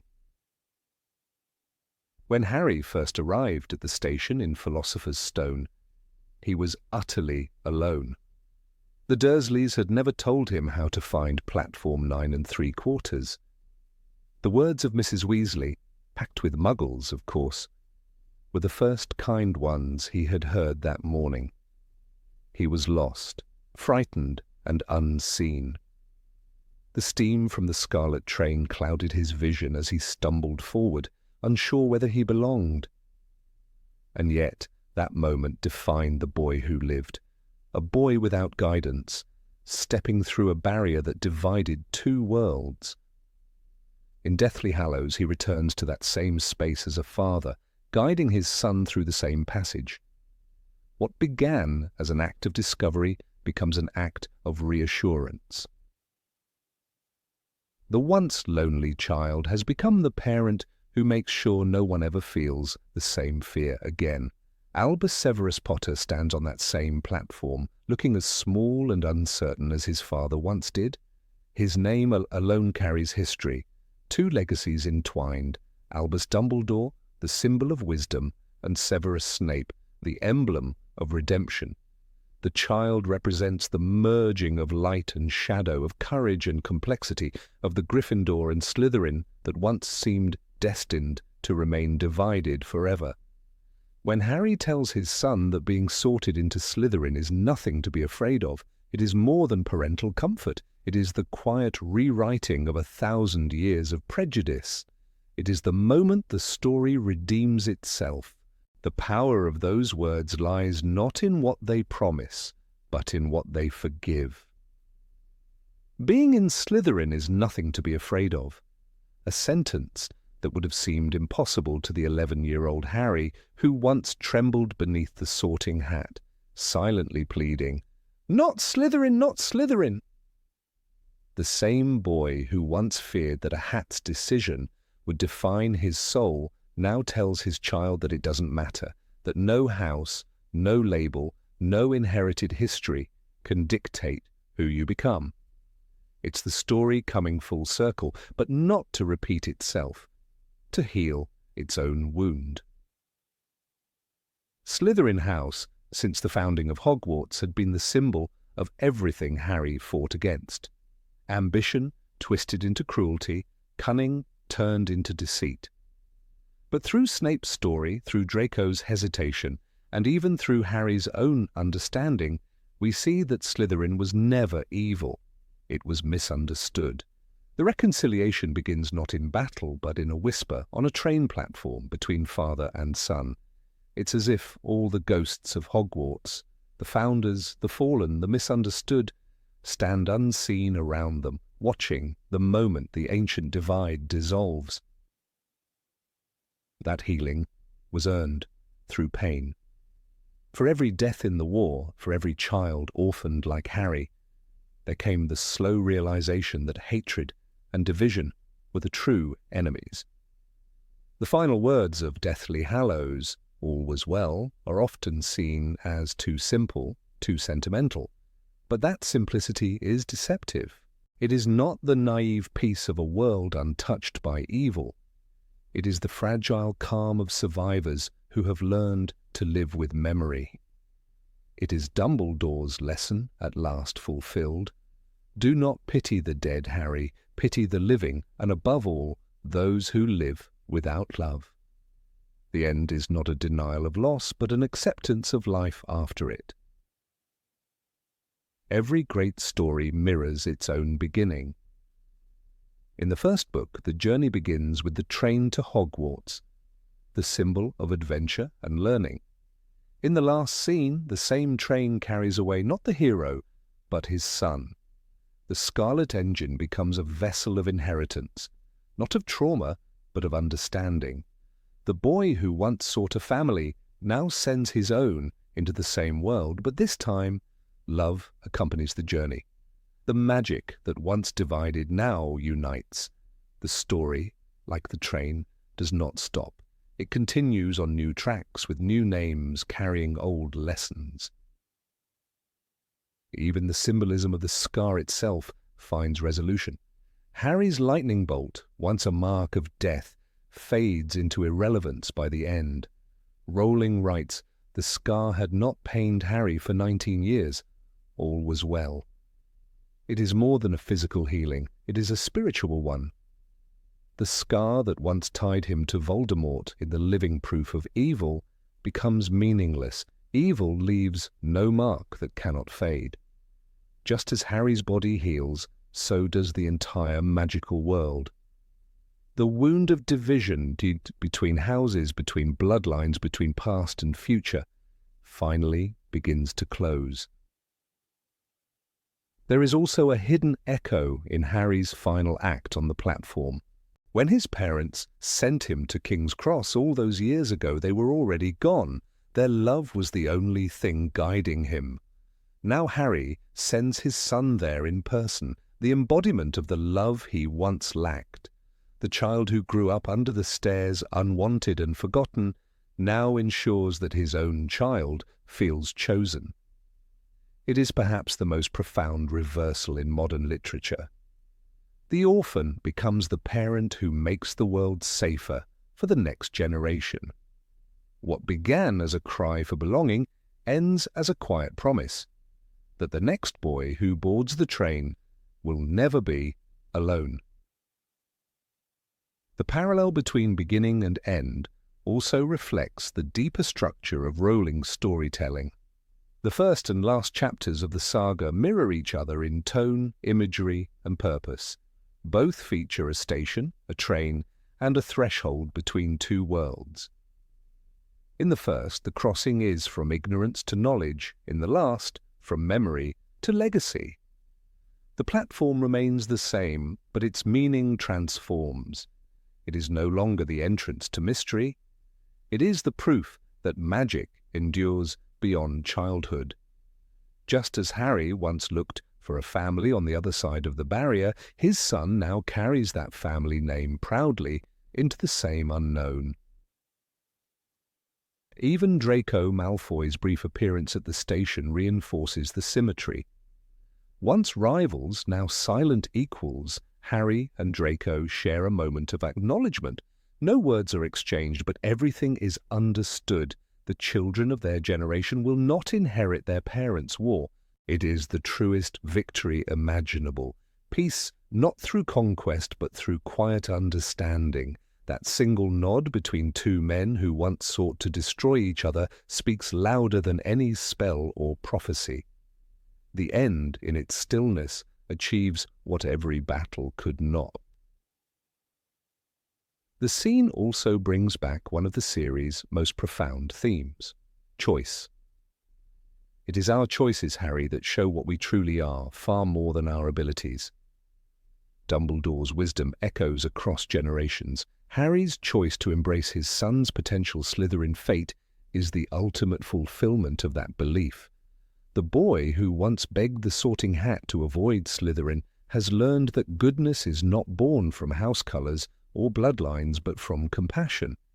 In that single choice, he rewrites the story of Hogwarts itself. What makes this mirror between end and beginning so moving is its quietness. Rowling doesn't end her saga with fireworks or grand speeches. She ends it with a family, ordinary, flawed, and real. There is no prophecy, no Dark Lord, no scar burning in warning. Only the rhythm of a normal life, something Harry had never known.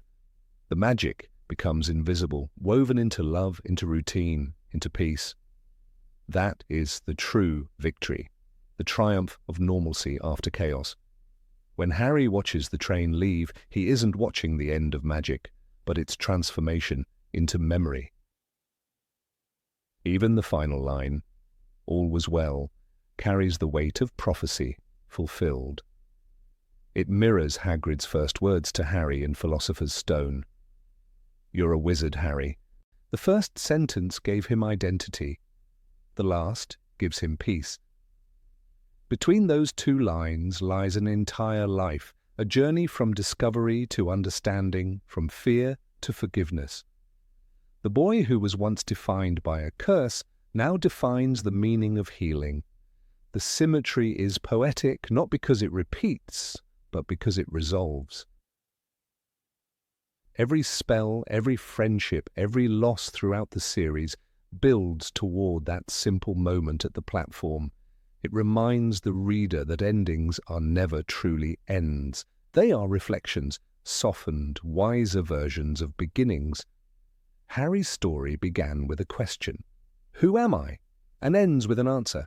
A father, a survivor, a man who has turned pain into love. The story that began with loneliness ends with belonging. The story that began with fear ends with freedom. And so, when the train disappears into the distance, steam curling into the sky, the world of Harry Potter doesn't close. It exhales. The boy who once entered the barrier alone now stands beside it, smiling. The platform remains eternal, waiting for the next child to step through the wall and begin again, because that is what Hogwarts always meant, not escape, but renewal. And in that eternal motion between end and beginning, between memory and hope, between father and son, the magic lives on, quietly, beautifully, forever. Number 22. 3 Colours of Fate. Throughout the Harry Potter saga, colours do more than decorate the world. They speak, breathe, and guide destiny. Red, green, and gold, 3 hues woven through Harry's life, are not just symbols of Hogwarts pride, but reflections of his journey from a frightened boy in a cupboard to the man who defied death. J.K. Rowling rarely leaves such things to chance. These colours repeat with deliberate rhythm, marking every crucial crossroad of Harry's path, tracing the eternal battle between courage, death, and the light that survives them both. Red comes first, not only because it is the colour of Gryffindor, but because it represents Harry's very heartbeat. The scarlet banners that hang in the Great Hall, the deep crimson of the Hogwarts Express engine, and even the first flicker of the fire that warms him at Hagrid's hut. They all echo the awakening of courage within him. When he receives his first Christmas jumper from Mrs. Weasley knitted in warm red wool, it isn't just a garment. It is the first true act of love and belonging he has ever known. That same red glows later in the sparks from his wand as he casts his first successful spell in The Philosopher's Stone. It is the pulse of bravery, the courage to step forward even when the outcome is uncertain.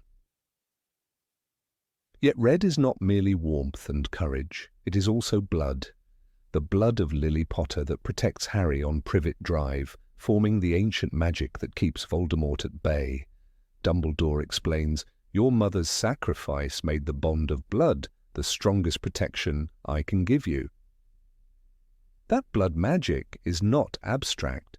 It is red, living, and burning every time Harry bleeds. From Quidditch accidents, from the graveyard in the Goblet of Fire, from the cuts of battle, it reminds us that his survival is bought with love, written in blood. Gryffindor's colour is not just about roaring lions and banners, it is about sacrifice, the willingness to bleed for others. If red represents life and love, green stands as its haunting mirror, the colour of death and memory intertwined. The very first image that scars Harry's mind is green, a flash of green light, and a high, cold laugh. The killing curse, Avada Kedavra, is described throughout the books as a jet of green light, a colour both sickly and mesmerizing. Voldemort's magic, his snake Nagini. Even the Slytherin house banners share that hue, drawing a line between ambition, envy, and mortality. Green, for most of the wizarding world, means danger. It is the colour that ends lives, the one that extinguishes the red flame of courage. And yet Rowling transforms this colour too. Green is also the colour of Lily Potter's eyes. "You have your mother's eyes," nearly everyone tells Harry. It becomes a refrain of memory and identity, a constant reminder that life can emerge from death. Lily's green eyes are not just a physical trait, they are a promise that love endures. Even Severus Snape, the man defined by regret, clings to that colour. When he looks at Harry in his final moments, he does not see the boy he despised, but the echo of the woman he loved. Rowling writes, "The green eyes found the black, but after a second, something in the depths of the dark pair seemed to vanish, leaving them fixed, blank, and empty." Green, in that instant, holds both the end and the beginning. The death of Snape and the living memory of Lily. It's no coincidence that the contrast of red and green is woven visually throughout the story. The Christmas scenes, for instance, are drenched in these colours, the symbol of love and renewal against the shadow of death. In The Philosopher's Stone, Harry's first Christmas at Hogwarts surrounds him with green holly and red ribbons, unknowingly foreshadowing the entire arc of his life, death and love bound together. Every duel, every loss, every act of bravery that follows reflects this same duality. And then there is gold, the light that binds them all. Gold is the colour of the snitch, of the lightning that marks Harry's forehead, of Dumbledore's phoenix, Fawkes. It glows in the Gryffindor hourglass and flickers in the torches when truth is near. Gold, in Rowling's world, is not mere wealth or glory, it is enlightenment, the divine spark that survives when red burns out and green fades away. The first time Harry catches the golden snitch, it's more than a Quidditch triumph. It's a metaphor for grasping light amidst chaos. He caught it! He caught it! Harry Potter receives 150 points for catching the snitch. The crowd's roar is more than applause. It's the birth of a destiny, a small golden symbol of mastery over fate. The symbolism deepens in the resurrection stone, hidden inside a snitch, gold hiding life and death in perfect balance. When Harry receives Dumbledore's message, "I open at the close," it signals not the end of the game, but the moment when gold transcends mortality. As the snitch opens and the spirits of his parents, Sirius and Lupin, appear, gold becomes the bridge between the living and the dead. The light does not destroy darkness, it walks beside it. In the final confrontation in the Forbidden Forest, the three colours converge. The green flash of Voldemort's killing curse, the red blood that drips from Harry's body, and the golden glow of life returning, all merge into a single, cosmic moment. When Voldemort falls and the Elder Wand flies from his grasp, the green light that once symbolized death is swallowed by the golden dawn of victory. Rowling describes, "The green light met the red, and Harry saw Voldemort's spell rebound upon him." This isn't just a visual battle, it's the culmination of colour as destiny. Even the Hogwarts houses subtly echo this triad. Gryffindor's scarlet and gold symbolize courage that shines like firelight. Slytherin's green reflects ambition that can either poison or protect. And between them, Harry stands, a child of both bloodlines carrying red, green, and gold within him. He embodies the union of opposites, bravery, born of love, tempered by death, and redeemed by light. Consider Dumbledore, whose robes often shimmer with red-gold hues. He understands these colours instinctively. His Patronus, a phoenix, burns in red and gold, death and resurrection united in a single flame. Fawkes bursts into ashes only to rise again. In this, Dumbledore's world mirrors Harry's, a cycle where sacrifice and renewal coexist. When Fawkes's tears heal Harry in the chamber of secrets, golden light flows from pain itself. Rowling writes, The phoenix let out one more chirp, and Harry felt the wound close. Gold is salvation born from suffering. Green also reappears at Harry's moments of choice, when he rejects the Sorting Hat's offer to join Slytherin, when he spares Draco Malfoy in the Room of Requirement, when he allows Pettigrew to live. Each decision redeems the colour that once symbolized evil. It is our choices, Harry, that show what we truly are, far more than our abilities, says Dumbledore. Green ceases to belong to Voldemort alone. It becomes part of Harry's compassion. Meanwhile, red remains his unbroken link to humanity. The Scarlet Weasley home, the burrow with its chaotic warmth and noisy laughter, is the antithesis of the cold, sterile green of Malfoy Manor. There, red is love made tangible, a world where even the kitchen clock beats like a human heart. When Fred Weasley dies, the red of Gryffindor deepens into grief, reminding readers that courage always carries loss in its shadow. Gold returns once more in the final book as the light of truth. The memories in the Pensieve shimmer golden, the resurrection of truth from layers of deception.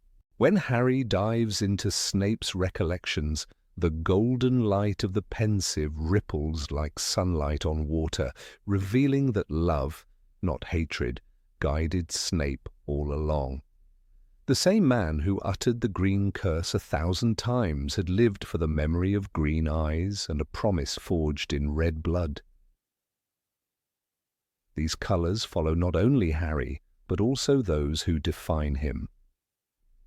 Hermione's red dress at the Yule Ball symbolises her courage to be seen. Ron's green dress robes mock his insecurities but later mirror his growth. Neville's golden triumph in killing Nagini redeems every fear he once carried. Each colour is a thread in the wider tapestry of choice and redemption. In the end, the magic of red, green, and gold is not about heraldry or house pride. It is about transformation. Red begins as blood and ends as love. Green begins as death and ends as memory. Gold begins as glory and ends as wisdom. When Harry stands in the Great Hall after the final battle, surrounded by broken walls and burning candles, those colours still gleam faintly around him. On banners torn but not destroyed, life. Death and light remain in perfect balance. As Sirius once said, the world isn't split into good people and Death Eaters. The colours were never enemies, they were always pieces of the same truth, that courage, memory, and love are eternal, shining even when the darkness falls. Number 23, the magic of words. Words are the most underestimated kind of magic in the wizarding world. Spells are not random sounds nor mechanical incantations. They are the distilled essence of intention, emotion, and willpower. In the Harry Potter universe, language is not just a way to communicate, it is the bridge between thought and manifestation. When a witch or wizard utters a spell, the words they choose and the feeling behind them shape reality itself. This connection between language and emotion reveals one of J.K. Rowling's most fascinating layers of world-building, the magic of words.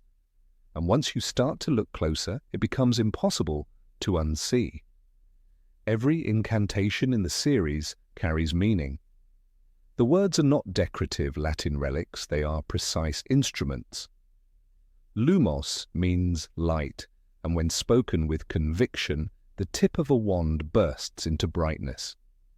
Obliviate comes from obliviscor, meaning to forget, a word whose very roots hold the tragedy of memory erased. Expecto Patronum literally translates to I await a protector. The magic of these words lies not only in their sound, but in what they demand of the soul. When Harry tries to cast Expecto Patronum for the first time in The Prisoner of Azkaban, he fails not because he mispronounces the spell, but because his mind is flooded with fear instead of hope. Only when he summons a memory so pure, so filled with light, does the Patronus charm take shape. His stag emerges from his wand not as a mechanical reaction, but as a manifestation of joy. The spell itself becomes a mirror. When Professor Lupin teaches Harry how to perform the Patronus, he explains that it feeds on happiness. But the incantation Expecto Patronum already suggests that belief precedes reality. Harry must expect his protector. He must believe it will come. The Latin word expecto is not passive. It is the active waiting of faith. Rowling uses language to show that true magic is not in the wand, but in conviction. The moment Harry says the words with genuine hope, the stag bursts forth in brilliant silver light. Chasing away the Dementors. It's not a coincidence that when he finally succeeds, he realizes something astonishing. I knew I could do it this time because I'd already seen myself do it. His own words and his belief in them created the very future he witnessed. Hermione's use of language reveals a different kind of mastery. For her, words are tools of logic and order. When she whispers Obliviate to protect her parents in The Deathly Hallows, she doesn't tremble. The spell is heartbreaking, yet deliberate. She pointed her wand at them and said, very softly, Obliviate. In that moment, her magic is not born from emotion, but from reason, the same discipline that defines her. She understands that to protect the ones she loves, she must erase herself from their lives. The Latin root of obliviate does not only mean to forget, but also to wipe away. And that is exactly what Hermione does. She wipes herself from their memories, sacrificing personal love for their safety. Her use of words is an act of rational devotion, a heartbreaking reflection of how intellect and emotion intertwine. Rowling's linguistic choices give every spell a psychological dimension. Crucio, from cruciare, means to torture. It's not the syllables that make it powerful, it's the hatred behind them. When Harry tries to use Crucio on Bellatrix Lestrange, after Sirius's death, the spell barely hurts her. Bellatrix laughs and tells him, "You need to mean it, Potter." The words themselves are not enough. Intent is everything. In that cruel moment, Rowling reveals the dark side of linguistic magic. Evil, too, relies on emotional authenticity. The language of pain cannot be faked. Only those who take pleasure in cruelty can wield it fully. Voldemort's followers understand this, and so the unforgivable curses become symbols of their moral decay. To speak a dark word without empathy is to surrender your humanity. Contrast that with Dumbledore, whose magic often transcends words altogether. In The Half-Blood Prince, when he duels Voldemort in the Ministry of Magic, his incantations are minimal. His gestures and intent seem to shape the air itself. It's as if his mastery of words has reached a level beyond speech, where language and thought are one. The Latin origins of spells may ground young wizards in structure, but true mastery, Rowling suggests, lies in understanding that language is a tool, not a cage. Dumbledore's calm and deliberate tone when he does speak, his measured way of saying even the simplest "please," shows how deeply he respects the power of words. They can build or they can destroy. Even Voldemort, for all his might, fears a word, his own name. You know who. He who must not be named. These evasions become cultural taboos in the wizarding world. But beneath the fear lies irony. Voldemort's power depends on his followers' silence, on their refusal to name him. In Latin, nomen means name, and nominal means in name only. By avoiding his name, wizards strip the word of its power to define, and in doing so, they give him control through fear.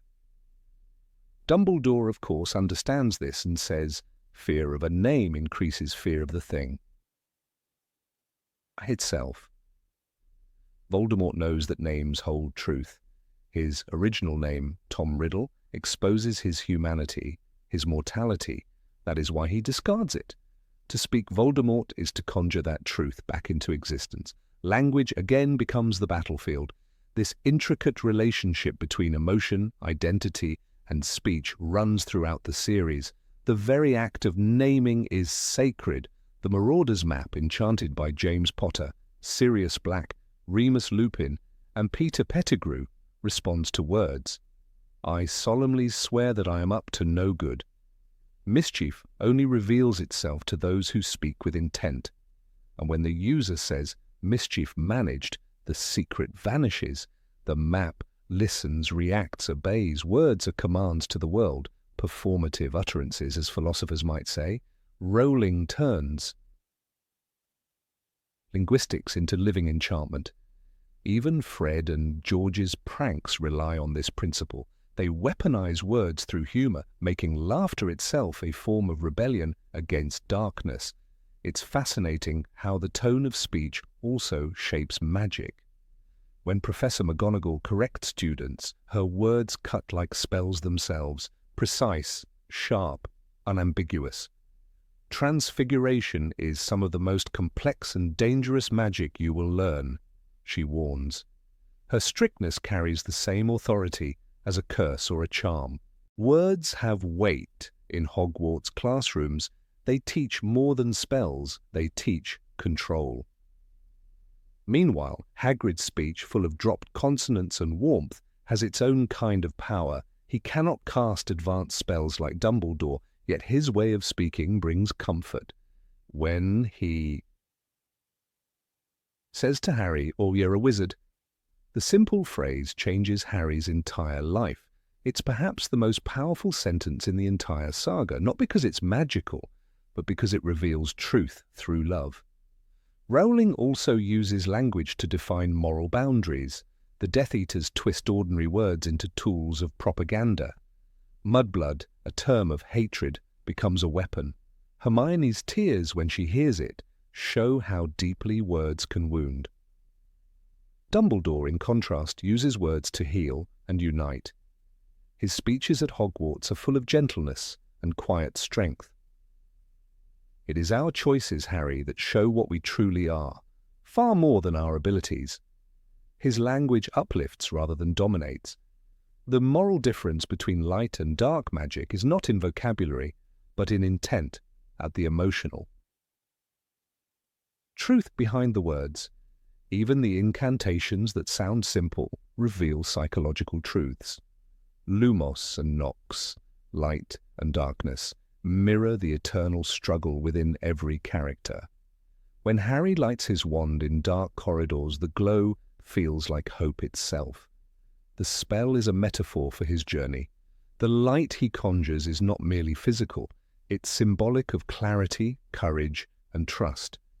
And when he extinguishes it with Nox, it's a reminder that darkness is always near, waiting. Rowling's genius lies in how she transforms linguistic opposites into emotional symbols. Each word is a thread connecting the visible and the unseen. The story of magic words extends even to inanimate objects. The Sorting Hat sings each year. Its verses are alive with self-awareness. The very fact that an object can use language, rhyme, and wit proves that in Rowling's universe, words are the highest form of power. The Hat's songs predict conflict, warn of division, and yet call for unity. Though we may come from different places and speak in different tongues, our hearts beat as one. Language here becomes prophecy. To understand words is to understand destiny. Rowling's choice to make Latin the foundation of magic is not random nostalgia. It connects the wizarding world to our own intellectual history. Latin was once the language of scholars, priests, and philosophers. In the wizarding world, it becomes the language of both creation and destruction. Just as medieval monks believed that words could bless or curse, wizards wield phrases that alter the very fabric of existence. The use of Latin gives the sense that every spell is ancient, inherited, part of a sacred linguistic lineage. It reminds us that words carry memory. The subtle beauty of Rowling's linguistic magic lies in how it mirrors the characters themselves. Harry's spells grow more confident as his self-belief strengthens. Hermione's precision reflects her analytical mind. Ron's frequent mispronunciations reveal his insecurities. In the Philosopher's Stone, his failed Wingardium Leviosa attempt makes the feather burst into flames. Hermione's correction, it's Leviosa, not Leviosa, is not just comic relief. It shows that understanding language means respecting its rhythm, its intent. Words are not toys, they demand attention and care. And yet, the greatest magic often happens in silence. When Harry faces Voldemort in the final battle, he does not need elaborate Latin incantations. Expelliarmus, in a simple, disarming charm, defeats the most feared dark wizard in history. The word derived from expellere, meaning to drive out, becomes the purest expression of Harry's moral philosophy. He disarms, he doesn't kill. In that moment, the word embodies mercy, restraint, and faith in life over death. Rowling ends her saga with a linguistic miracle, a single, humble spell triumphing over centuries of terror. Language in the world of Harry Potter is not merely communication, it is creation. Every word is a spell, every name a truth, every silence a choice. Rowling reminds us that the greatest power is not in wands or potions, but in the words we speak, the meanings we give them, and the hearts from which they are spoken. Number 24, time that cannot be turned. When Hermione Granger first revealed the time turner to Harry Potter in The Prisoner of Azkaban, it felt like the ultimate magical loophole, the power to go back, to fix, to undo. Yet the beauty and danger of that small golden hourglass lie precisely in its limitations. It wasn't a toy for rewriting history, but a mirror reflecting one of the oldest philosophical truths. No matter how powerful you become, time cannot truly be conquered. What Hermione discovered wasn't just how to use the artifact, but how to understand the weight of destiny. The time turner was never about changing the past, it was about realizing that every choice already belongs to it. The time turner sequence in The Prisoner of Azkaban is a masterclass in circular storytelling. Harry and Hermione use it to go back a few hours, intending to save Sirius Black and Buckbeak. And they succeed, but not by altering history, rather by fulfilling it. When Harry sees a mysterious figure casting a powerful Patronus across the lake to save his past self, he believes it's his father. Later, he realizes that it was him all along. That revelation reshapes how the reader perceives time in the wizarding world. The past is not a line to be redrawn, but a pure loop that feeds upon itself. "I knew I could do it," Harry tells Hermione afterward, "because I'd already done it." The paradox is simple but profound. The moment he accepted that events had already happened as they were meant to, the circle closed perfectly. This closed loop of time stands as one of J.K. Rowling's most elegant metaphors. Unlike many time-travel tales obsessed with rewriting fate, the time turner operates under a sacred law. What has happened will happen. It is a lesson in humility, not in control. Hermione, the embodiment of intellect and logic, uses it responsibly, balancing countless classes in a single day. Yet when it comes to changing something that truly matters, even she knows the boundary between wisdom and arrogance. She tells Harry, "Awful things happen to wizards who've meddled with time." In those words, Rowling isn't warning just about magical disasters, but about human temptation, indeed the desperate urge to undo pain, loss, and regret. When they go back to rescue Buckbeak, the illusion of control flickers. They believe they are saving the creature from execution, yet it becomes clear that the escape had already been written into the fabric of time. Dumbledore, always the quiet orchestrator of destiny, subtly hints at this inevitability.